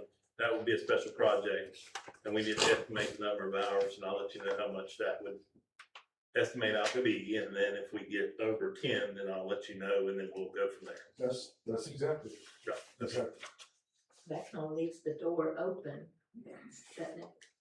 Well, special projects is not general legal Yeah. services, that's, It's something that you would work out, is basically what it is. and it's not an everyday thing, right? No, it's not. Right. Can you give us a couple of examples? Because I'm looking at it here, but legislative consulting services by the city. Well, an example of that is we just got some legislation put together for the Gainesville Regional Utilities Authority. It's passed the Senate, it's passed the House, and now it's on the governor. There's a lot of work that involved in getting anything passed through the legislative process is not an easy task. So that was outside of normal monthly retained for that. But if like a new law went into effect July 1st, that's a general service. You just tell us, hey, a new law went into effect, and this is how it's that would come up in a normal meeting. It would be unusual to go outside of the general process. So, Well, he's trying to get your attention. I think it would be, an example would be, the suit that's not covered by your insurance. yes, that would be another, there's some kind of litigation going on. You don't have backup through your insurance and now we're defending the city on where that lawsuit is. That's another good example. Thank you. Thank you. Do your, does your retainer include attendance at their monthly? Yes, we, Joe, unless you're here, you don't understand the situation with the cemetery. You don't understand the situation with MSTU. You gotta be here. Mr. Ireland would be the attorney that's going to be present at the city commission. That's Ms. Bynum? This is Mr. Allen, yes. If I can be here, at times I will be here as well, but that's the attorney that will be assigned to the case. Thank you. You don't mind driving later now, do you? Some of our meetings don't go too early. I would like to just be able to hear from the other attorney, so. Well, I think with the other attorney, we get in the same predicament that we are before. He's only available for an hour for our monthly meetings for $300. So we're already looking at 3 hours, so $900 per monthly meeting. Not to interrupt you on that, but, and it's open for debate. He said that the way the towns are now, Brooker, by the way, was the other town that just popped in my head, is they have his portion on the agenda first. And so then he leaves, like if there's resolutions or ordinances, We need him to hear the whole time with what we deal with. I'm just saying, and I think that we have been like, it's been a while, like we need an attorney. And me looking at this proposal that they did, I mean, I think we're gonna be in the same predicament with the hourly rates of $300 an hour. That's like double of what I think Rhett was charging. So is he gonna charge us every time somebody calls and say, hello, can you give me, some advice on such and such, just $300? Like, we can't afford that. Like, because the fees are broken down, and then he's asking for business travel fee for $200. So with these meetings, we have special meetings, we have, emergency meetings, all these. So that's in addition to the $300 an hour that he would be charging to sit here in the meetings. I mean, it's a no-brainer to me, but if you all want to hear what they say, I would like to get an attorney on board and let's get down to business. I would like for him to be able to present, and maybe we can have a special meeting to pick one of the two, but that's just mine, because my one. But I know we need an attorney yesterday, or a team of attorneys yesterday. Madam Chair, can I follow up with just Sure. one thing? Sure. There's a couple things that came up in this year's comment. My belief is when you need an attorney, and it's kind of follow up to the brand new commissioner discussion that we've had. But it's for all of you. If there's somebody that needs help, one of the commissioners, mayor or yourself, that needs help, you need to have the ability to call a lawyer and not be worried about, am I going to get charged? Is the city going to get charged for this? And it inhibits you from calling the lawyer. That's why we set it up the way we have set it up. That's the purpose of it. Now going to another question I didn't really quite finish was that we come out and we sit with the new commissioner, Mr. Helfenberger wants us to engage in that. We sit down and we say, all right, this is what gets you in trouble. When you talk with another commissioner about something that you're gonna vote on, that's a problem. That's where we get into trouble with the sunshine law. When you have a textgate like Orlando did in Orange County, and commissioners are texting to each other, that text message can be produced. Now, all of their phones mysteriously were destroyed, but it's just a very dangerous situation. But that new commissioner needs to know that this is where you're safe. This is where you get into trouble. And when you go down to the town diner and you see your commissioner and say hi to them and have a conversation, that's perfectly fine. When you talk about something to vote on, that's when you get into trouble. So that's what our new commissioner. Well, we need that with current commissioners too. So if you were brought on board, I think the current commissioners need to have the same session. So we do it's usually in December. A couple of my cities have said, can we move it up a little earlier than that? But we do the 4-hour ethics presentation to get your certification. Right. We try to make it entertaining. We try to make it a little bit of fun. Cause it's a little bit of dry stuff that you're going through, but we do that at the law firm. And the other thing that's beneficial about that, all of the commissioners from the various cities and board members can say, you know, have a little bit of camaraderie, so it's a beneficial thing. So we're gonna do that. I'm not sure if it's gonna be in December or if it's gonna be early. And that's free of charge, that's included. Free of charge, that's what we. Correct. So I'll say, you know, I'm impressed with your presentation. However, Mr. Manus did call me also this morning and said that he had just, you know, recently learned about this opening, and I think he said Joe talked to him a couple times recently, and initially he was gonna defer until we made a decision, but I told him that I would like to have multiple options also.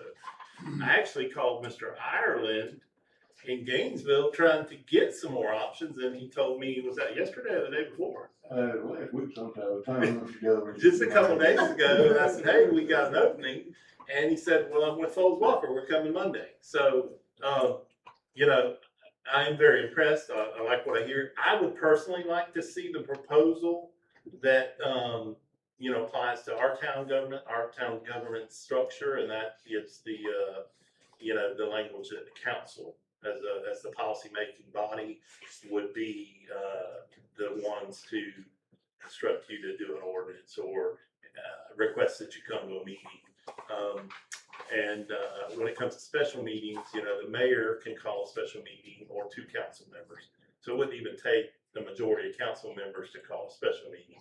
But I would like to see that proposal language changed a little bit before we make a decision. And I did contact another attorney, and he asked me where we had put our RFP. And have you seen anything about the RFP on that? I went on the website because I thought there was one out there for months, but I couldn't find it. And it was under the section that said latest news or something. It But just says that we're seeking a town attorney, it doesn't have detail. But yeah, it was advertised since January. Right. right, advertised, but did we actually put out a full RFP? Because that may be required by our procurement. We law. made a decision not to put out a new RFP when Brett left, and we were gonna review the applications that we had before to see if we wanted to proceed with someone. So that's when we made a decision not to put out a new RFP for an attorney and to review the applications and things that we had before, and then just run the opening again. So I think that it has been no secret that the town of Fort White has needed an attorney. It's been all over the news. It's been in the newspapers. Now all of a sudden, we want options. We've had since January to have options. I would like to see us proceed, and I would like to make a motion to accept Foles and Walker's proposal. I just want to say real quick, if I'm not mistaken, I believe we did put out, Kelly, am I right? Didn't we put out, didn't you put out an RFP in, I want to say January in the Lake City Reporter? I did. Yeah, so that has been advertised. The RFP has been put out per our procurement policy. So that shouldn't be, like, if that's your concern, that shouldn't be an issue on that front. Well, I was just speaking to the fact that it was on the town website, but it was under latest news or something. It was a very difficult time. So I don't know that anybody that heard about us needing an attorney would have been able to find the sign. So anyhow. I mean, that's how we do it through the newspaper. It was, so I mean, that's pretty common. I will speak to the decision with Red was because of the close proximity to the pool that was, you know, so I don't know that we made a decision to do that again this year, but he just mentioned we did that in January, so. Can I make a motion? Oh, yeah, you got the motion. I would like to make a motion that we proceed with Foles and Walker as our attorneys. I will second it with the change that Council Harold asked for, with the little bit of word that he asked about. I'll bring a contract back, which will be what the government wants to have that language specifically. So do I need to amend my motion to say with the changes that You're requesting? Mr. Harrell, So I would like to amend my motion to that we accept your proposal, Golds and Walker's proposal with the verbiage, the change in verbiage in the proposal for the mayor versus council, Understood. language. second. All those in favor say Whoa, aye. whoa, I'm good, you I'm get sorry. 50 years.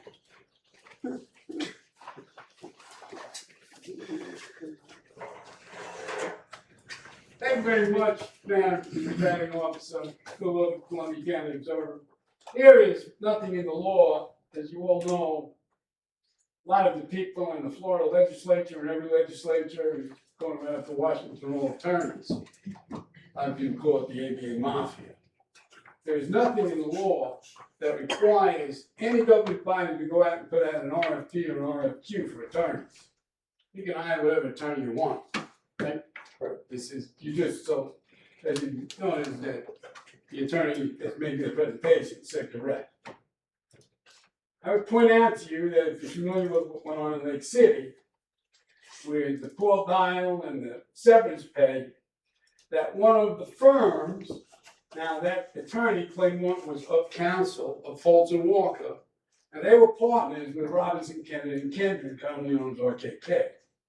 That mess cost at the last count, over $200,000 to pay Paul Dial off. The attorney doing all that settlement was of counsel that was Claymont from Fulton Walker. And that thing was just a total mess.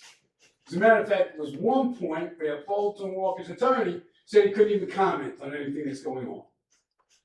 So I would say you get up to speed on that, and being that there is no law that says you have to put out an RFP, I would put something on the website where the city manager can now do that stuff, and it's not left up to whoever is just posting stuff willy-nilly on the website. You may get a couple of more applications. You've waited this long. Fort White's not going anywhere. To hear from whatever attorney you got a resume from now, or any other attorney that might like to participate in the selection process. I think that would respect the taxpayers' money and being one of the taxpayers that supports the town of Fort White, and all your relatives and neighbors and everybody else that lives in Columbia County and Florida. I think that would be the prudent thing to do. No doubt that these folks know how to do town government. It is a town, not a city. So I would just suggest that you do that and at least interview at least one more person. You don't have to. Thank you very much, Madam President. We have a motion and a second. All those in favor say aye. Aye. Opposed? I told him I'd give him an opportunity, or I tried to give him an opportunity. And y'all are great, I have no problem with y'all, I just wanted to be able to keep my word with this other gentleman. What's the vote, please? 2-2. 2-2, so it doesn't fit. 2-2. 2-2 breaks the time. That's the way that, that's the way. 2-2, that's when you do vote as a tiebreaker. Right. Yeah, I voted so. There are Good. So it does pass. Y'all are newly partnered with us. We will look forward to it very much. Look forward to that opportunity. Thank you. Thank I have a question. Will that be one particular attorney signed to us, or will it be rotating for meetings, or how do you address that? It will be Mr. Ireland coming to the meetings. There may be an occasion where he can't be there and I'm here, or maybe another member of a firm might be here. We anticipate hiring a young lady who has been a law clerk, much the same as I came on many years ago in Newberry. And I would love for her to see if she likes this kind of work. And I don't think she should do it unless she does like it. But I would like for her to get some experience at the hands of Mr. Ireland and myself, and see if that's somebody that is a fit for you all and a fit for her.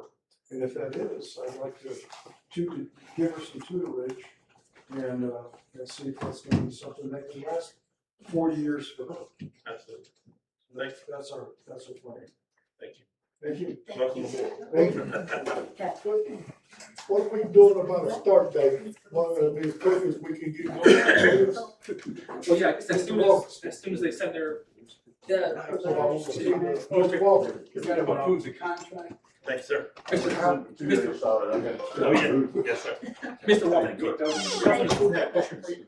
Are we gonna work on a start date as quick as possible? Yes, sir. So we'll get a contract over to Mr. Elton immediately. Okay. And an ordinance for this, hookup, And maybe we'll for send you a hookup. bunch of ordinances. Thank you. Absolutely. We appreciate it. Okay, we're gonna move on to the next item on the agenda, which is the payment of Powell consulting invoice. I was surprised by the invoice. Is this something that Joe said he wanted to, is this Yeah, what Joe that's said he wanted to review before? Yeah, but we That's voted to keep it on there. He wanted to delete, they wanted to review it. I just Find out what wanted to it know is. where it came from and Well, what made it, I what think made he's it done some official. work for us, but the concern is with the contract. Right. Okay, and I need to do some work on that, so I can bring some, I can at least report back where it is and, you know, with recommendation, Right. because it's, I'm. So we're not gonna approve payment on it at this time. Correct. Right. The reason I requested to keep Can it, I just speak for a second? Hold on. Because I know he wants to investigate, and the more, you She know, how asked the you to hold attorneys, on for a second. Wait a second. this is wrong. the reason I asked to keep it on the agenda was because I reviewed it. I researched it, spent a lot of time on it. I called Joe today and asked him if we had a contract with Powell Consulting, and he said yes. And so, he thought that it had been signed by Councilwoman Terry, but after I got here, the contract was on the table. It looks like it was signed by Kelly. So I think that's the issue. And part of the things that were built here were for the meeting about the dissolution. And $4,050, I think, is over the clerk's spending authority. So I just wanted to say that on the record that I don't think first of all, this contract looks like the contract that was submitted back when Miss Duncan submitted a contract for bookkeeping services in January of 2025, because Mr. Powell signed this in 2025. And then Kelly signed it in 2026, but anyhow, that's what I wanted to say. I recommend we do table it so Joe can look into it a little more, but I think there are some issues here with the dollar amount spent by apparently the clerk, and then the contract not being approved by the council. Did she spend it or was it invoiced? Is there a difference? I mean, It is. I hope there's a difference because. She hasn't approved it, we would have to vote on it, so she didn't spend it yet. okay, well, authorized to be spent. But we've had quite a few, we've had at least one council member up here who's authorized many thousands. There's no mention in the purchase policy that a council member aside from myself or any town staff aside from the clerk incur any cost of the town. Are we talking about this, or what are we rambling on about? I'm rambling on about the Well, purchasing we're policy. talking in You're video. talking both about, of y'all. I'm not veiling anything. You mentioned you had a concern with the purchasing policy, About that this. it may have been. Correct. Okay, Because so, you so said instead it of was- talking in code, talk where we can all understand what you're talking about. Yeah, I think you're the only one who's struggling, but. No, I'm not struggling. Okay, for real, Say what you wanna say, don't talk about Mr. Harrell. certain council members. Can I finish? Yeah. Please do, say what you wanna say. but I'm not talking. Okay. Can I finish? You stop, Both of y'all. speak up. Can I finish? Yes. Okay, thank you. So, yes, I think there is a difference between spending and incurring a cost. And I say that because per the purchasing policy, which was mentioned in relation to the clerk, we have had others on the town council. If you want me to say it, I'll say it was specifically you, Please, Councilman please, Harold. yeah, Yeah, okay. yeah. If anybody was If you curious wanna as make to who it was. allegations, I'll make the allegation. Who had done this in the past for a far larger amount. So just whatever action that we take specifically with regard to this, all I wanted to say was that we be consistent. That's all I want to say. That was my thought. Okay. Thank My concern, and I'll let you speak, my concern was where did this come from? And so when it was in the packet, I called Mr. Powell Friday, I think it was, when seeing it in the packet of, where did this even come from? Because it's all dated in February, and to me, I thought that was late. That's just me. And he said that the clerk called him because she was having trouble closing out the report for the fiscal year. And then it led to you asking him to make a presentation at the meeting. And that's not why I was calling. I was, to rat someone or catch some. I was calling them, where did this come from being in February when any actions were from September of 25. And then this is the first I see this, but it was on our tables today. So I'm just concerned with it being dated by Mr. Powell on 1/7/25 and then dated from our interim clerk at the time, 1/15/26. So what kind of, that's a year gap. There's gotta be some, and that might go back to your Well, no. investigating. Kelly had, contacted Mr. Powell and he had, said that he's made a mistake on, he meant to put 2026. That's one thing, but there's other stuff that I have to investigate on. Okay. I think you should have the opportunity to investigate. I'm gonna let Stu say. Listen, thank you, Madam Yes. Presiding Officer. You got an attorney sitting here now, assuming that his contract meets muster, and you approve it, then you'll have a full-time attorney, which apparently you need. The meeting started out, Mr. Altenberg said he had to investigate, and he asked you to table. Everything that you guys are talking about now, except for Catherine, is mostly hearsay. So I really think that you kind of muddied the waters a little bit. If Mr. Altenberg had asked to investigate it, you should have let him investigate it. Mr. Howard didn't have to say anything. Ms. Terry didn't have to say anything. Nobody really had to say anything because the town manager or the city manager, he said he wanted to investigate. So you needed to let him investigate. Just like you did with the hostile workplace environment. The attorney came in and investigated. And I think that you guys as city council need to start thinking a little bit ahead if you can. Because I think that was disrespectful to the city manager. And I'd just like to ask you to think about that. Thank you very much. Thank you, I appreciate that. Mr. Harrell. So I'd like to address your allegation, your vague statements that I spent. I'm just gonna say it's a bald-faced lie And this is the umpteenth time that you have sat up here and made vague allegations of wrongdoing by me. You put it in the recall petition that you authored up here in town hall. And I'm sick of it. If you are referring to the investigation that the third party did, the attorney was authorized to hire a third party investigator. I did not authorize 1 penny for that investigation or any supplemental investigation. But I, however, did talk to the investigator. And the investigator drove that investigation, and she authorized all costs incurred through our attorney, who was authorized to hire the investigator. That's all I have to say. Can we proceed with the meeting, please? Yes.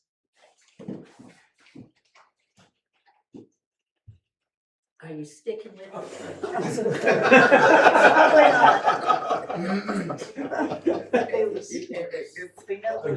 make a motion, we table number 6 and move on.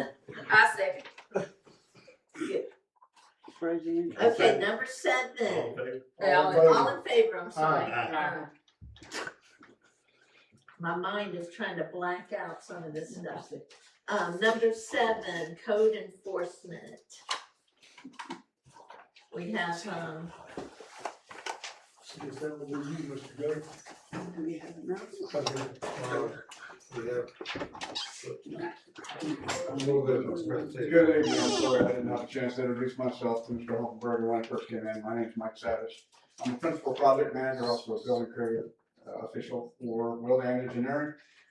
In your agenda packet, you will have a letter proposal from Wildan Engineering for a couple of things.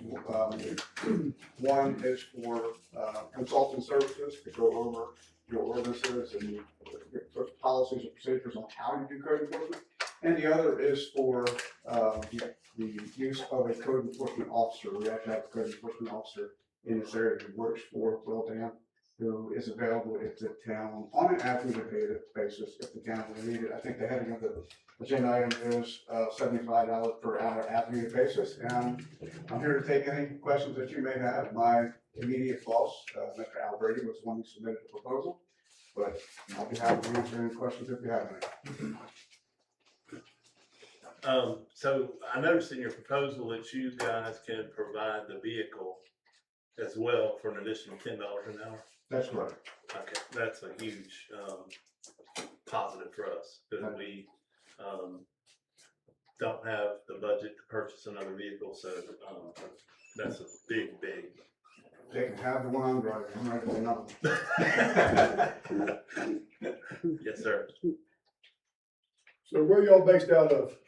So, I'm sorry, I'm not looking at this. So the local office is based out of Orlando, but the actual, like myself, I live in Marion County. I work out of my home, and the actual office that we actually operate out of in Florida is on 200 South Orange Avenue in Orlando, Suite 1550, if I recall.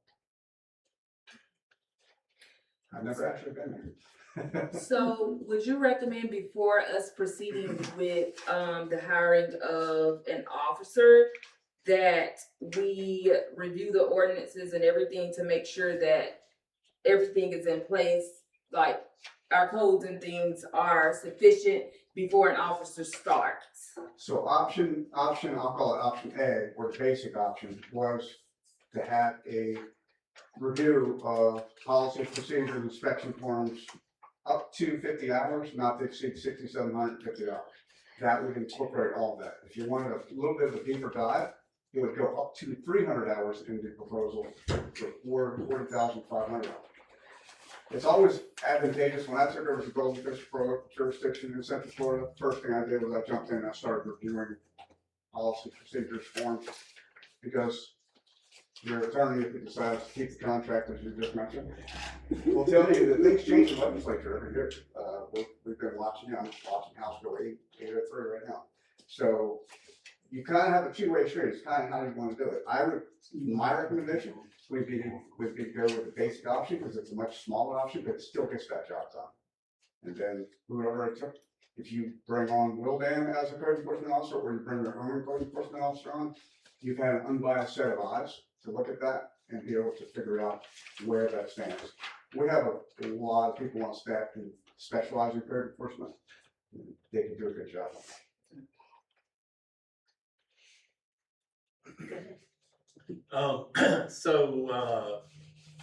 If we have the means to develop our code enforcement policy or bring it up to date with, Mr. Walker, would it work for us to go ahead and approve your hiring? I mean, it's as needed, so you would, be hired and on standby to start, work at any moment, and then as soon as Mr. Walker got the code enforcement policy updated for us, then your officer would be assigned and ready to take calls, or?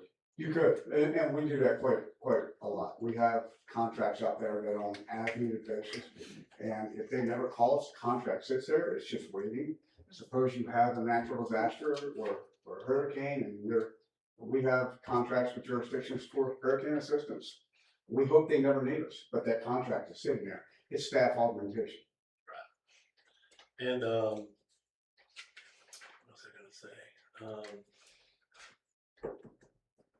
While you're thinking, I'll say, I'd like to see you or whomever come in more as a proactive training, like meet here with citizens and business owners and alert of, you know, what the expectations are, going by ordinances and whatnot.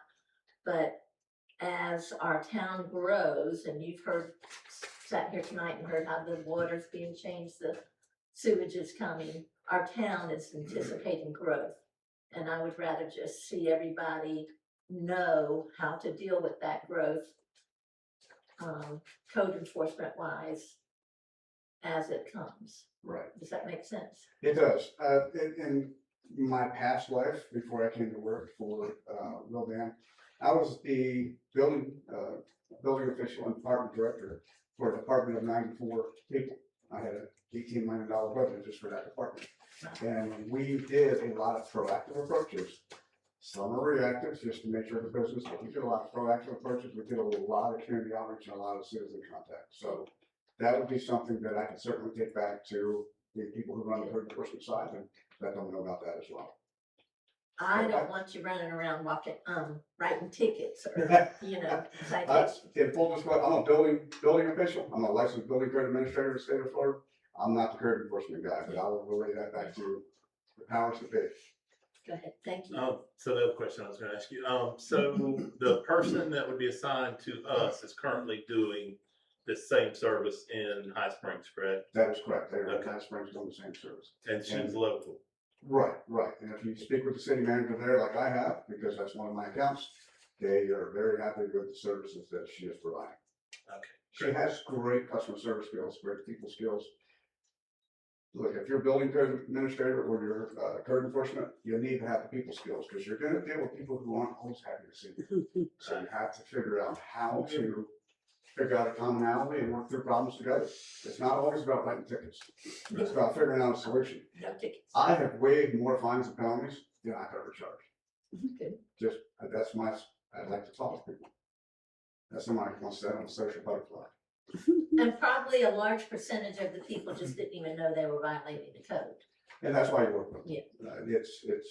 I'm not gonna use the analogy because I was gonna say, you didn't realize you're breaking the speed limit, but suddenly an officer pulls you over and, hey, you're breaking the speed limit. Well, I'm sorry, but you're still breaking the speed limit. Yes. I have a little flexibility where I can say, okay, you broke the rule, you broke the law, you broke the statutory requirement. Let's figure out how to get you there. I did it today. So it's a way of not having to issue a citation, but still get compliance. That's why you don't see fees based on citations written. That's why the fees are based on as needed hourly basis. Well, I for one am all for bringing you on board immediately tonight and getting with Mr. Walker and having you revamp our code enforcement, ordinance or policy, so that, when that's finished, then we can have an officer, ready to go. Thank Did you want to make that a motion? Anybody else? Any input? I agree. I move that we hire, Wildan to provide, code enforcement services on an as-needed basis at the rates in the proposal. My second. Is that, to do it, I think he said in accordance with his plan A, you might have mentioned it. He'll give kind of his recommendations, work with the attorney, what the process is gonna be, get that implemented. Then, or what's your, The way I understood it from the motion was, once the attorney gets finished going through the ordinances and the procedures, that we will come on board shortly after and begin the process of code enforcement. Absolutely. On an as-needed basis. Right, so at this point, it would be, 75. letting Mr. Walker develop our code enforcement policy without you guys as assistants. Correct. And then if we need that, then we'll, reach out to you. Would this include not to exceed 6,750 for the No. basic, or? That's for the consultant fee, which we're not gonna use him for, we're just doing the $75 per hour and the $10 for the vehicle. Okay. Right. That's the way. I So, understood it. so no consulting, at this time. We'll let our new town attorney, handle that part.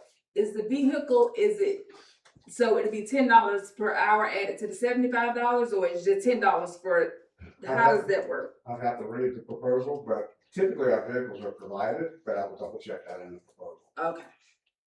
The way I read it, it would be the officer at $75 per hour and the vehicle would be at $10 per hour.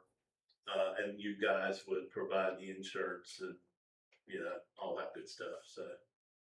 You're correct. Vehicle, if required by CD officer, is $10 an hour. So it would be an additional charge of $10 an hour.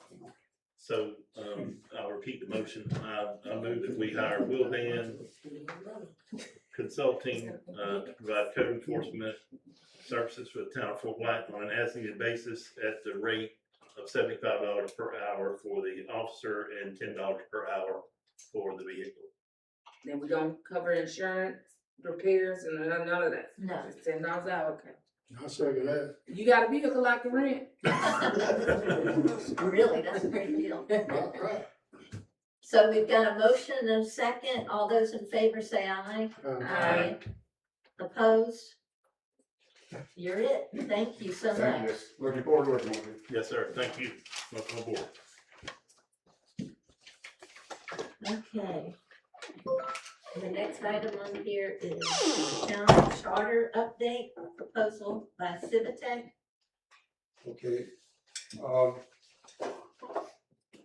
The proposal is to, finish the codifying of our town charter. Would be, $1,000 for that, plus there'd be an ongoing cost annually of $900, to, basically, post it online and have, just keep it updated. Jeff, fair, that question? Yes. The 900 annual, Yes, that's for the codification, not just for the charter, for all the ordinances and resolutions? Or you're not? I thought this was for, it'd have to probably be for that service, but I didn't verify that, Yeah, okay. so I can't tell you. Okay. If I could call you up to the podium. Sure, absolutely. So, now that we have a town attorney, I'll fill you in on this item on the agenda. So, the town of Fort White does not have a complete charter at this point. We have a 1957 charter that was amended by legislation in 2023. The two pieces have not been plugged together. So this is a proposal from Civitech to bring our two pieces of the charter together and make it a document for us to publish. We currently have a project it's been going on for several years with Civitech to codify our town's charter, ordinances, and resolutions. And this was a effort to get clarity on our charter prior to tonight. Civitech has offered to do it for $1,000. However, we hired you, and I'm just asking you if you have anything to say about that. Now that you are, I mean, you're not on the clock today, but is this something that you have anything to say about? Madam Chair and Mr. Mayor, yes, this is something that cities go through. I'm going through City of Stark's charter that was established in 1927. And it is, I think it's 70 some odd pages long. And of course, the Home Rule Powers Act, the Constitution that was enacted, and Chapter 166, which gives cities all kinds of powers. You don't have to spell them out. Grant of the legislature, we exist by virtue of a grant of the legislature. That's when our charter is given us to us. Generally, there's a referendum, and you become incorporated. And in the past, you had to spell out all of those enumerated powers, otherwise you didn't have the power. When the Constitution was changed, and when we had the enactment of Chapter 166, you don't have to do that. So I haven't studied your charter enough to understand what is antiquated, but it sounds like from your question there is a great deal of language in the existing charter that is from the 1950s, I think is what you said. So my supposition is you've got antiquated language in there. Generally, what I've been experienced with is that the cities established a charter review commission. The charter review commission undertakes that process to look at what the charter should look like with our help or this group's help. And then they bring a charter back to you. There's two reasons you do that. One, to update your charter so it's in compliance with Chapter 166. Secondarily, those members on the Charter Review Commission go out in the community and say, hey, we've updated the charter, it's much more advantageous to us, and you gain a lot of buy-in from the voters. What you don't want to do is go through this entire process and then get it turned down by your citizenry in the referendum. So that's the typical way that I see it done. That sounds like a very inexpensive cost to get something that is at least a starting point. And if it comes back to you in a way that you don't feel is Fort White ready for us, then perhaps establish a charter review commission and then have that group work with our office, and that's under your monthly contract. And we come to the charter review commission meetings, which a lot of times are right before the city commission meetings. Charter Review Commission says, look, we like this section, we don't like this section. It gets done, and then we have a product that comes back to you. It's attached as an ordinance. You pass the ordinance with, should we change the charter of the town of Fort White? Yes, no. Goes on the ballot, and we're done. Right. So just to be clear, none of that's going to be done with this. This was just to hire a lawyer. In the absence of a lawyer, and Civitech is in the middle of our codification project.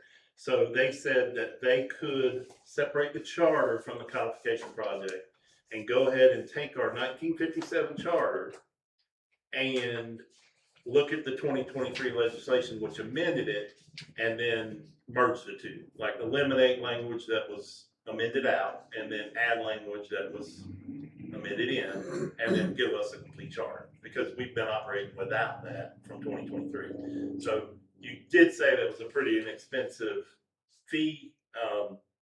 That was one thing it cost. So if you think that that is not a bad price, then it sounds like a good first step. It sounds to me like it's that. if you're changing provisions, I don't know exactly what was passed in the 2023 referendum. So, but if you're changing any of that, that's gotta go in front of the voters. I don't know. So our charter was amended through a legislative act. Okay, So gotcha. nobody's ever taken the original charter and made the amendments to it. So that's what we're doing, is we're looking at paying Civitek $1,000 to say, take the 57 charter and the 2023 amendments and give us a copy. Say, I'm more than happy to work with Civitek. That sounds like a good first step. Sounds like maybe it might get us all the way there. Okay. All right, thank you. Absolutely. Thank So, you. anybody have anything to say or questions? I was on the call with Civitek about this. That's why I know a little bit about it. And Joe was on the call, and they said that this would give us a document that we could post and publish on the website, and then we'd have clarity on the charter, because there's parts of the 57 charter that are still effective because they weren't completely eliminated by the 2023 amendment. So it sounds like we, what are you doing? I'm sorry. Yes. So it sounds like we, should proceed with Civitek is what I'm hearing. And then before we post it, that we give it to our attorney to review to make sure that it's. He's gonna communicate with them. Or communicate with them before we post it. You gonna leave here tonight with a list. I'm making it. Well, if no other input, I move that we approve the proposal from Civitek to update our charter with the amendments that was made in 2023. As far as the ongoing fees, I don't know about that. Really, I just want the document. Why don't we just, on the ongoing fees, let me check and get precise from them in writing that what they're gonna do for the money, and bring that back, because you don't have to have that tonight to get going. Okay. 'Cause I don't feel comfortable until I get back in writing. Absolutely. So we'll just approve them updating the charter. Yeah. And giving us the document. Right, And if we want to publish it on their website or whatever, then we'll negotiate that later. Yes. I second. Okay, all those in favor, say aye. Aye. Opposed? So that passes. That's good, and thank you. Now, we're moving on to number 9, which is the depot. The depot I had on here of the need for ADA parking, we're still going round and round with that and making repairs on the building. And now, I'm not sure if everyone knows or not, but there's a broken water line in the wall. So the water's turned off. And so once again, the building's sitting there not being used. But I would like to just make sure that our next attempt at FERDAP tries to secure these ADA parking for all parks. Because we say the depot all the time, but it's really Mayor's Park as well, so it would fall under the park. Or any grant whatsoever, Mr. Huffenberger. There might be ADA grants out there by themselves. And then to add to that, this Andrew Wabber stuff, getting the depot on the National Historical Register.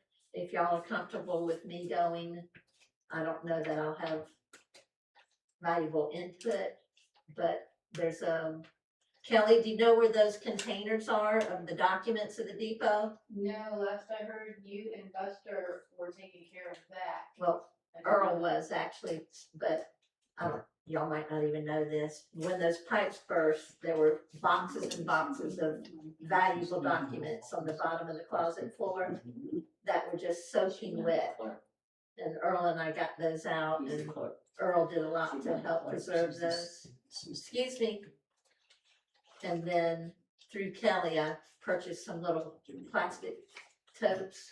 Documents related to the depot, like what type of? Well, Really, I think they were from, a lot of them were from Jim Lance, cause I talked to him about it. I was just devastated with the whole deal. They're just rotting in water on the bottom of the floor of that whole property. But a lot of photographs, a lot of newspaper articles, I don't know, Bill, if you remember, Monica, I don't know if you remember when they actually moved the depot back. I happened to be at that 47 bridge when they moved it. Jim Lance helped move it. And those type of newspaper articles. So those may be beneficial for the meetings with Mr. Weber and it's really with the historic district. So are y'all comfortable with that?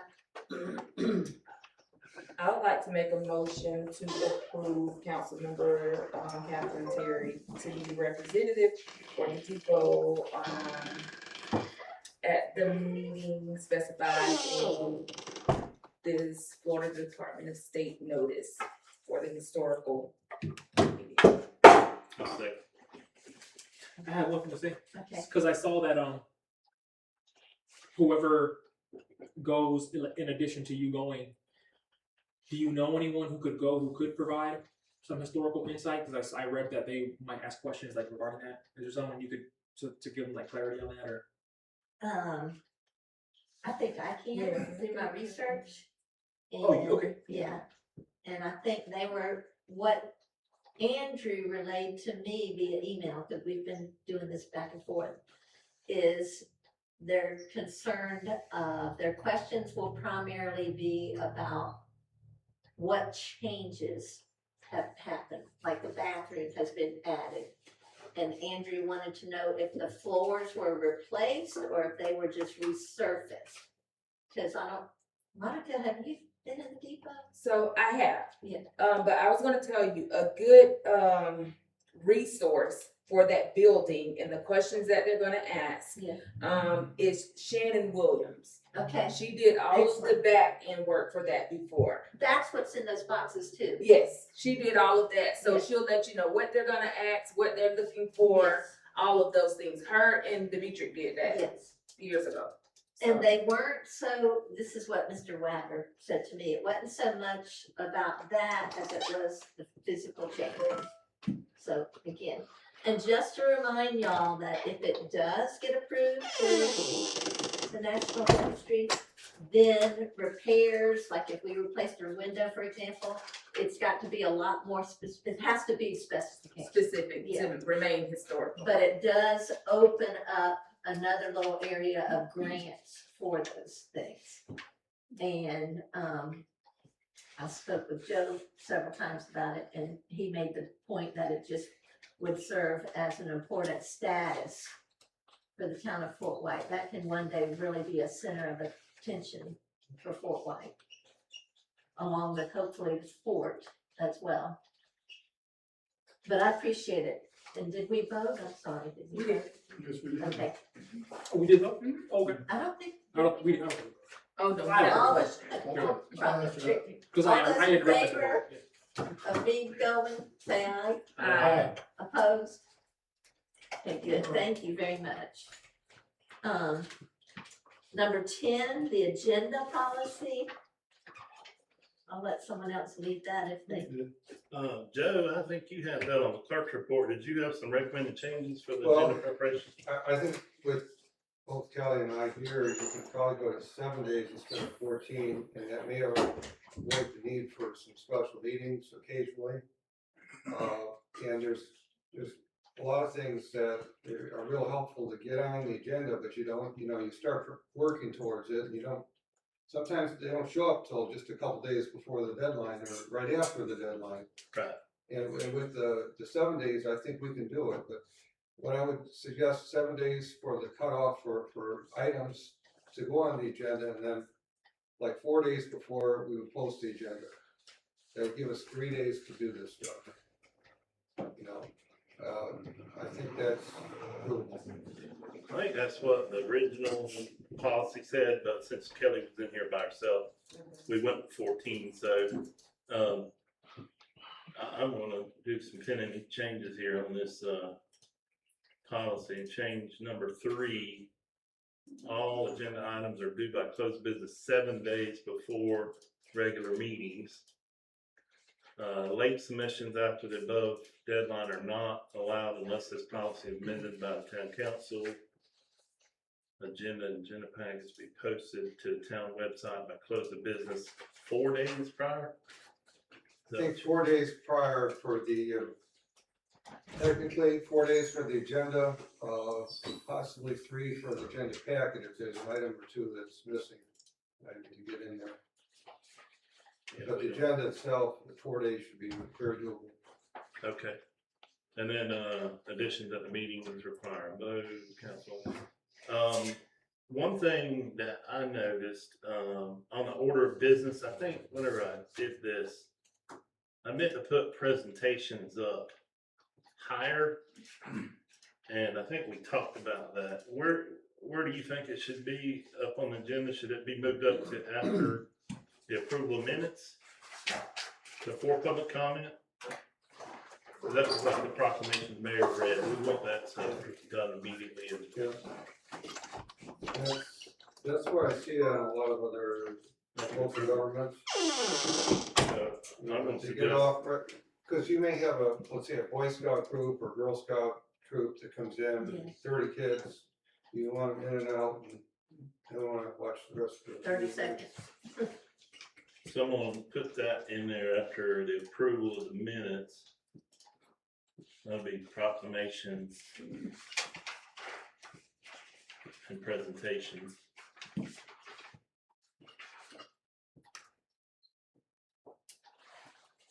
And then we'll just move everything else down.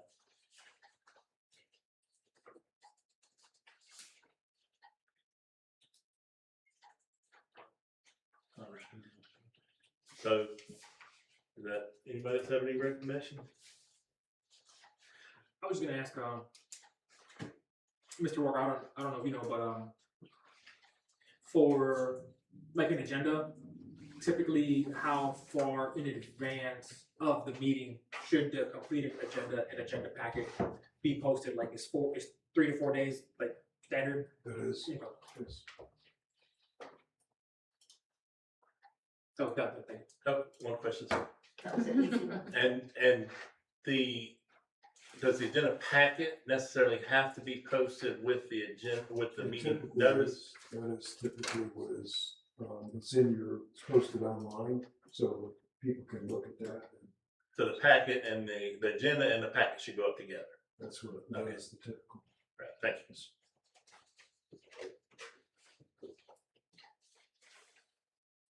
Thank you. So I move that we amend this agenda preparation policy to include the changes that we just made to 7 days prior to meetings, and the agenda and packet be posted 4 days prior to meetings, and we move the proclamation presentation up to after the approval of minutes. Okay. That works for you, Mr. Helfenberger? Yes. Okay. All those in favor say aye. Aye. Opposed? So that passes with the changes. And I want to back up 1 second for the, to the depot thing. Do we need to vote to have the FERDAP address the ADA parking? Or do we just have that as an understanding? I think it's what, we can't necessarily vote on it without, with me knowing the grant process until we know what's available in the grant. Because we may get a FERDAP that will cover other things and not that. So we don't want to exclude ourselves to just FERDAPs that are based on that. We know that's top priority, so if we get something, then that's priority to do under the grant first. Okay. I just know we were gonna lose grant opportunities if we don't have the FERDAP in place, so we're gonna get fined actually. So we're all under the understanding that that's important? ADA. Yes. Okay, Yes. thank you. So let's see, the next thing, on here is to talk about the recall invoice from Mr. Harrell. Joe gave me, because I requested a copy of the invoice on last Thursday. And the last meeting that we held down there at the community center, we did vote to approve the policy of the council being provided with legal services because the council's working for the town. Mr. Helfenberger copied the invoice and gave everybody a copy of. I didn't do that, I just have the one. I think, is there a legal action, well, I know there is, that the town is being sued, I guess, concerning the resolution and the payment of this invoice, Say so. that, I'm sorry, say that again. So I think that the town is being sued, correctly? Yes, Um, we have totally separate, attorneys for the town, and, it's going through me right now to get to everybody as needed. But, we have a Roper law firm, representing the town. so, but we haven't gotten any direction if we should proceed with this. I've asked and there's been no, response yet. And I emailed, called, and I did not get a response back yet. So I think this is would what it be Proceed with what, I'm sorry. with paying the invoice or anything related to that? So without saying too much about it, there is a legal issue and a lawsuit in regards to the resolution that was put in place to pay this Okay. bill. So would it be your legal advice for us to hold off on paying this invoice until we have a clear answer from the attorney that is representing us in this matter? I would suggest that Mr. Helfenberger and I get with our counsel, and perhaps I can precipitate them to communicate in an adequate fashion and ask that exact question. Are we at a stage where we need to pay this? Not, give us some advice. We need that promptly. Okay. So I'm happy to work with you, Joe. Sure. So then that communication you would relay that, you're gonna also contact this attorney? Happy to this do is- so. Happy to do so. And one other thing I want to reiterate, Joe said this at the beginning of the meeting, but council has advised not to discuss this case in council meetings, correct? Yes. Okay. Thank you. Sure. Okay, so that's just an understood action that these gentlemen will take. Well, I guess we have to table it because it's on for an action item, so we have to table it until they Okay, do their back. so I make a motion to table it until our expert attorney and clerk do their research. I say. Okay, all those in favor say aye. Aye. Opposed? Okay, so that passes good. 12, town hall hours. We've talked about this several times. Martha, you talked about it concerning people being able to come in early or come in later. Some of the other cities and towns have 4-day work weeks or extended hours. Is there any thoughts on this? And I want to throw something in on this. Mr. Helfenberger came in later today because you see he's still here now. And we got an email after the fact, really, but I have no problem with that. Does anybody have a problem with that? It's just flexing out his time. I mean, you're seeing it's a lot of work. You stayed late last week too, didn't you? Finishing up the back. Yeah, a little bit. Right. I've been trying to balance it and, I give them my personal information too, because if there's something critical, you can't miss it. Yes. Absolutely. So basically, the times are remaining the same, even though Mr. Heffenberger is arriving at 8 o'clock on his days, it's not open for business until 9 o'clock, which I totally understand because he's in here doing clerk stuff. So, but I guess what Catherine was asking, do we want to revisit the hours, I guess, that we're open like for, Make it a 4-day work week, or make it, come in earlier, stay later, or stagger. I mean, I'm just saying, we've talked about it several times. I don't have a true set schedule in my mind. I just know that now that we have 2 people in the office, do we wanna revisit that, or are we happy with the way it is now? I don't think Kelly was open to any changes in her schedule. So if it was something that we decided to do, we would just have to do it and she would have to accept it or not, I guess. But we talked about it before and Kelly was set on her schedule being what it is. So it's up to the council to say, I guess, if we don't disagree, if we want these hours for the citizens. But I thought we had settled at what we were at for now. So unless we wanna change it. I had talked to Joe, and I mentioned to him some of the things that we had discussed in the past, and I told him I was working. Town council assigned me some things to do, but now that he's here, I passed that stuff off.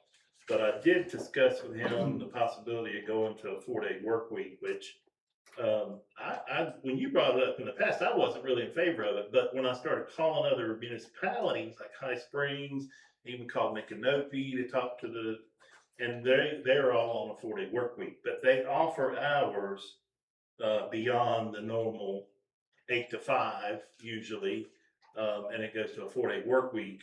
And I asked Joe if that would work for Fort White, and he seemed to think it would, and it would give. How many employees do they have though, over there too, these other places? Do they have more than 2? Well, like Micanopy is very small, I don't know. But what I'm saying is that I would be open to doing a 4-day work week where Kelly works like 9 to 5 or 5:30. And then that would give you 2 in town hall, 3 days out of the 4. And then, cause I know Joe had mentioned sometimes when he was here by himself that, there was a couple of things he needed to do, but he couldn't leave. But anyhow, so I'm in favor of going to a 4-day work week and offering some later hours. I even talked to Joe and he said he would like to stay 8 to 4, but currently we're not open early. We're not open at 8. And he said he gets a lot of work done there, but he did say if we really wanted to open at 8, he would be open to changing the hours to 8 to 5:30 if we went to that longer day.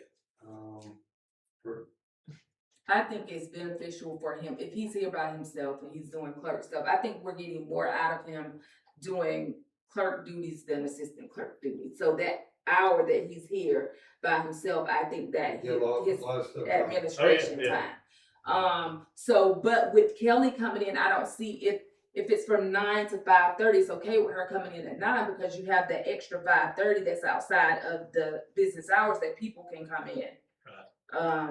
To get things done. So they may not be able to come in before work, but we're available after work. So I mean that was my whole thing before, but and I would love a 4-day work week if it were me. Kelly? Yes. What is your input? Do you want to have Fridays off? It doesn't matter. I'll do either. It's Friday. Huh? High Springs is, I know High Springs and Micanopy, I think it's Friday. Now, I think Micanopy also does an option where there is a half a day Friday. I'm just saying. And I think so. When I say Micanopy, it's not a complete day Friday. So, I mean, whatever option you could do, I'm open to a half a day or a whole day, as long as there's some type of extended hours to service. Long ago, High Springs closed on Monday. You might have a Newberry story with this one, that's why I looked up that year. And Fort White closed, the whole town closed on Tuesday. I don't know if you're old enough to remember that. But all of us from Fort White would go to High Springs to do our business on Tuesday, where High Springs generally went to Gainesville to do their business on Monday. So I'm kind of in favor of doing a weekday versus a Friday. A lot of people take Friday off to have the long weekend, you know, go to the beach or something like that, but I'm not fighting about that, I'm just trying to get extended hours for the people. Kelly, do you have a proposed day or what are you thinking? I like the 9 to 4, Monday through Friday. That's my preference. But I'll take a Friday off and do 9 to 5:30. Go to Thursday. What was the last thing you said? I'm sorry. I'll take a Friday off, 9 to 5:30, Monday through Thursday. Which you guys were talking about. Is everybody good Does with that- Friday, or does anybody prefer a different day? Yeah. I'm fine with Friday, I mean, Or give her a Monday. three-way, I mean, you talking Or about, Monday off. I don't want to do a you're Monday talking off. about, If we give you Three-day Mondays weekend. off, then that's our meeting day sometime. Yeah. That's why she asked. No, I'm just kidding. Yeah. That day, Joe's probably getting ready for the meetings and all, so. Yeah. I mean, I would prefer it be a day that Joe is not here also. So like Fridays, you're not here on Fridays. So Fridays are fine. I think having you all together on majority of the days is better for everybody. Yeah. Than one being here one day and then the other one That's off. true, I agree with that. And that would be, if we do vote on it, that would be effective, we gotta give everybody a you'd chance be to. good with that? Having Friday off? Yep. I would be too. Yeah. And that's just for I don't think my boss The- ever goes for it though. the administration, not the public works guys. No, that's just the two in the office. Okay. Those guys, they show up all the time, those guys are good. Would it be effective next, like starting Monday? I think we How does the give them a pay couple period? weeks, Oh, good for a question. while, a couple weeks. When's the next pay period start, Kelly? Tomorrow. Yeah, We'll just put it out a couple of weeks. Yeah. Yeah. let's do it out. we're looking at possibly switching it to Wednesday, the day I'm here for the pay period, so it won't be tomorrow, obviously, it's too soon, but maybe the following time or so, that way we're on, the pay period's the same, you know. It just would facilitate, administration better. you know. So whenever we started at the beginning of a pay period. Yeah, Next pay period after this week. Or next, yeah, this week. And if we do that, with no lunch break, then that'd be an even 34 hours a week for Kelly, going down to the 4. You prefer, an on the clock lunch, or half an hour lunch, or an hour lunch? I don't need lunch. Okay, good deal. So Is- I move that we, I have a question. Does the law require a lunchtime? Okay. if anybody has anything, I'll make a motion that we move to a 4-day work week, Monday through Thursday. Hours, 9 to 5:30 for Kelly, and Joe's, what's that say? Thanks, Kelly. You're welcome. Do we have a second? I said. All those in favor say aye. Aye. Opposed? Okay, good. Thank you, Kelly. Yep. And when y'all figure out the day it starts, can we put that on the website immediately? Because I think some people are gonna be grateful that they can come in. Yeah. Now, let me ask you, if nothing changes and nobody comes in, will we have the opportunity to go back? If that's warranted. Cause I've had You no gotta- calls of anybody saying, I need you to stay open after 4 ever, Yeah, so maybe twice. Okay. but we first have to try to retrain them or let them know to come. Right, right. Yeah. Give them a chance. Okay. Oh, Donna, is that it? No, Public Works. 13, Public Works. Joe, confirmed that our Buster is in fact, Has he give you something in writing, or has he just said that? He stated that to me and to Kelly, and we set up his retirement meeting.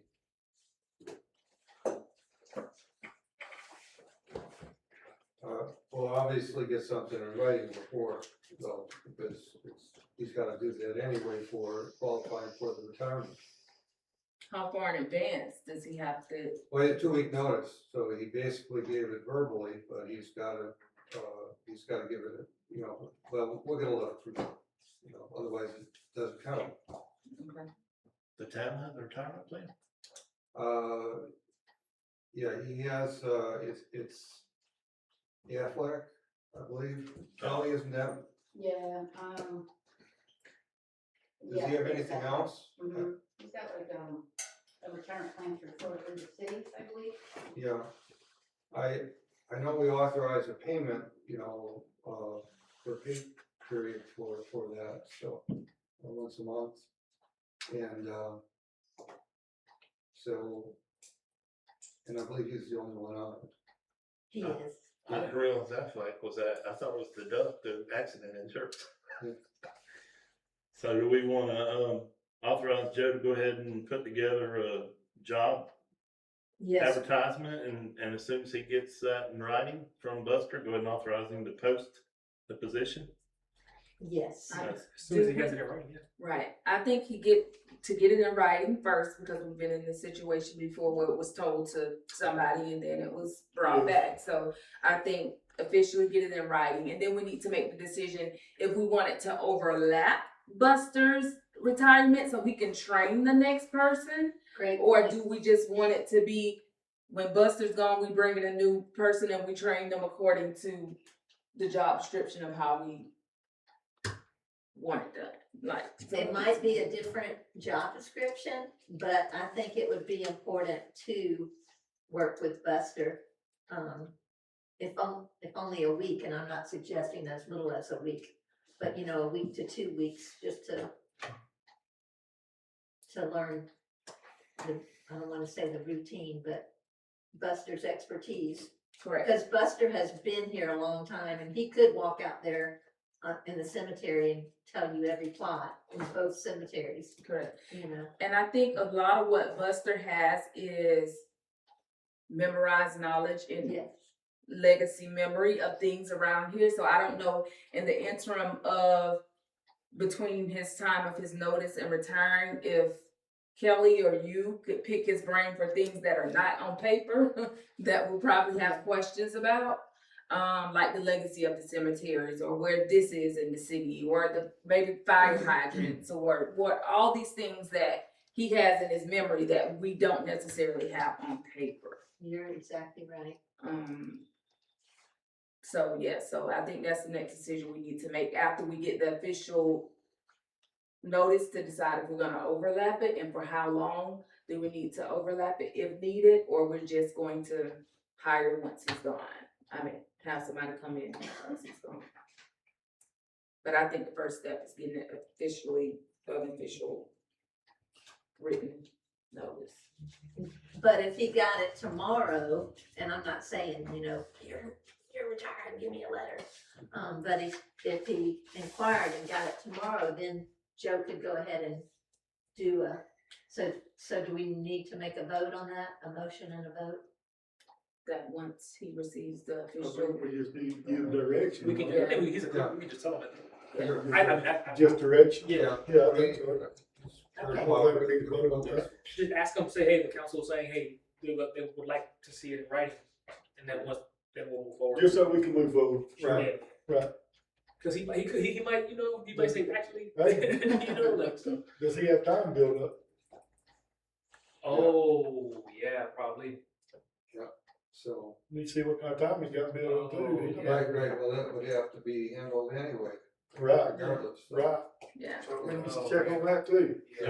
Do we have a payout, provision for a certain number of hours, or see if the burn it all before he leaves?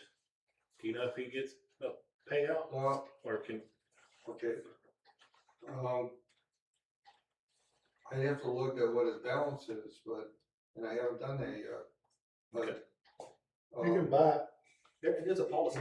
You gotta weigh, if you need his knowledge for something, you don't want him just taking all the time off now. No, So it might be more advantageous to the city To pay to him. pay him out and to have him here and maybe work with somebody. If we hire him before he leaves, then, then they have him gone. If he's got a lot of- if he's got a ton of payout, or hours bank. Right. Just, if you can shoot us an email and let us know. Sure, What that looks like, thank you. and then, this is unrelated, but just because we're talking about this, do we know the status of the truck? Did the truck ever get fixed, Kelly? It's at a standstill as it was last time we talked. Say that again? It's the same place it was last time we talked about We it. were supposed to be getting the quotes from, I'm supposed to be getting a quote from out here. if we wanted the service to repair it or there was two different options that we had. We were supposed to be getting a quote Did we from, secure the quotes?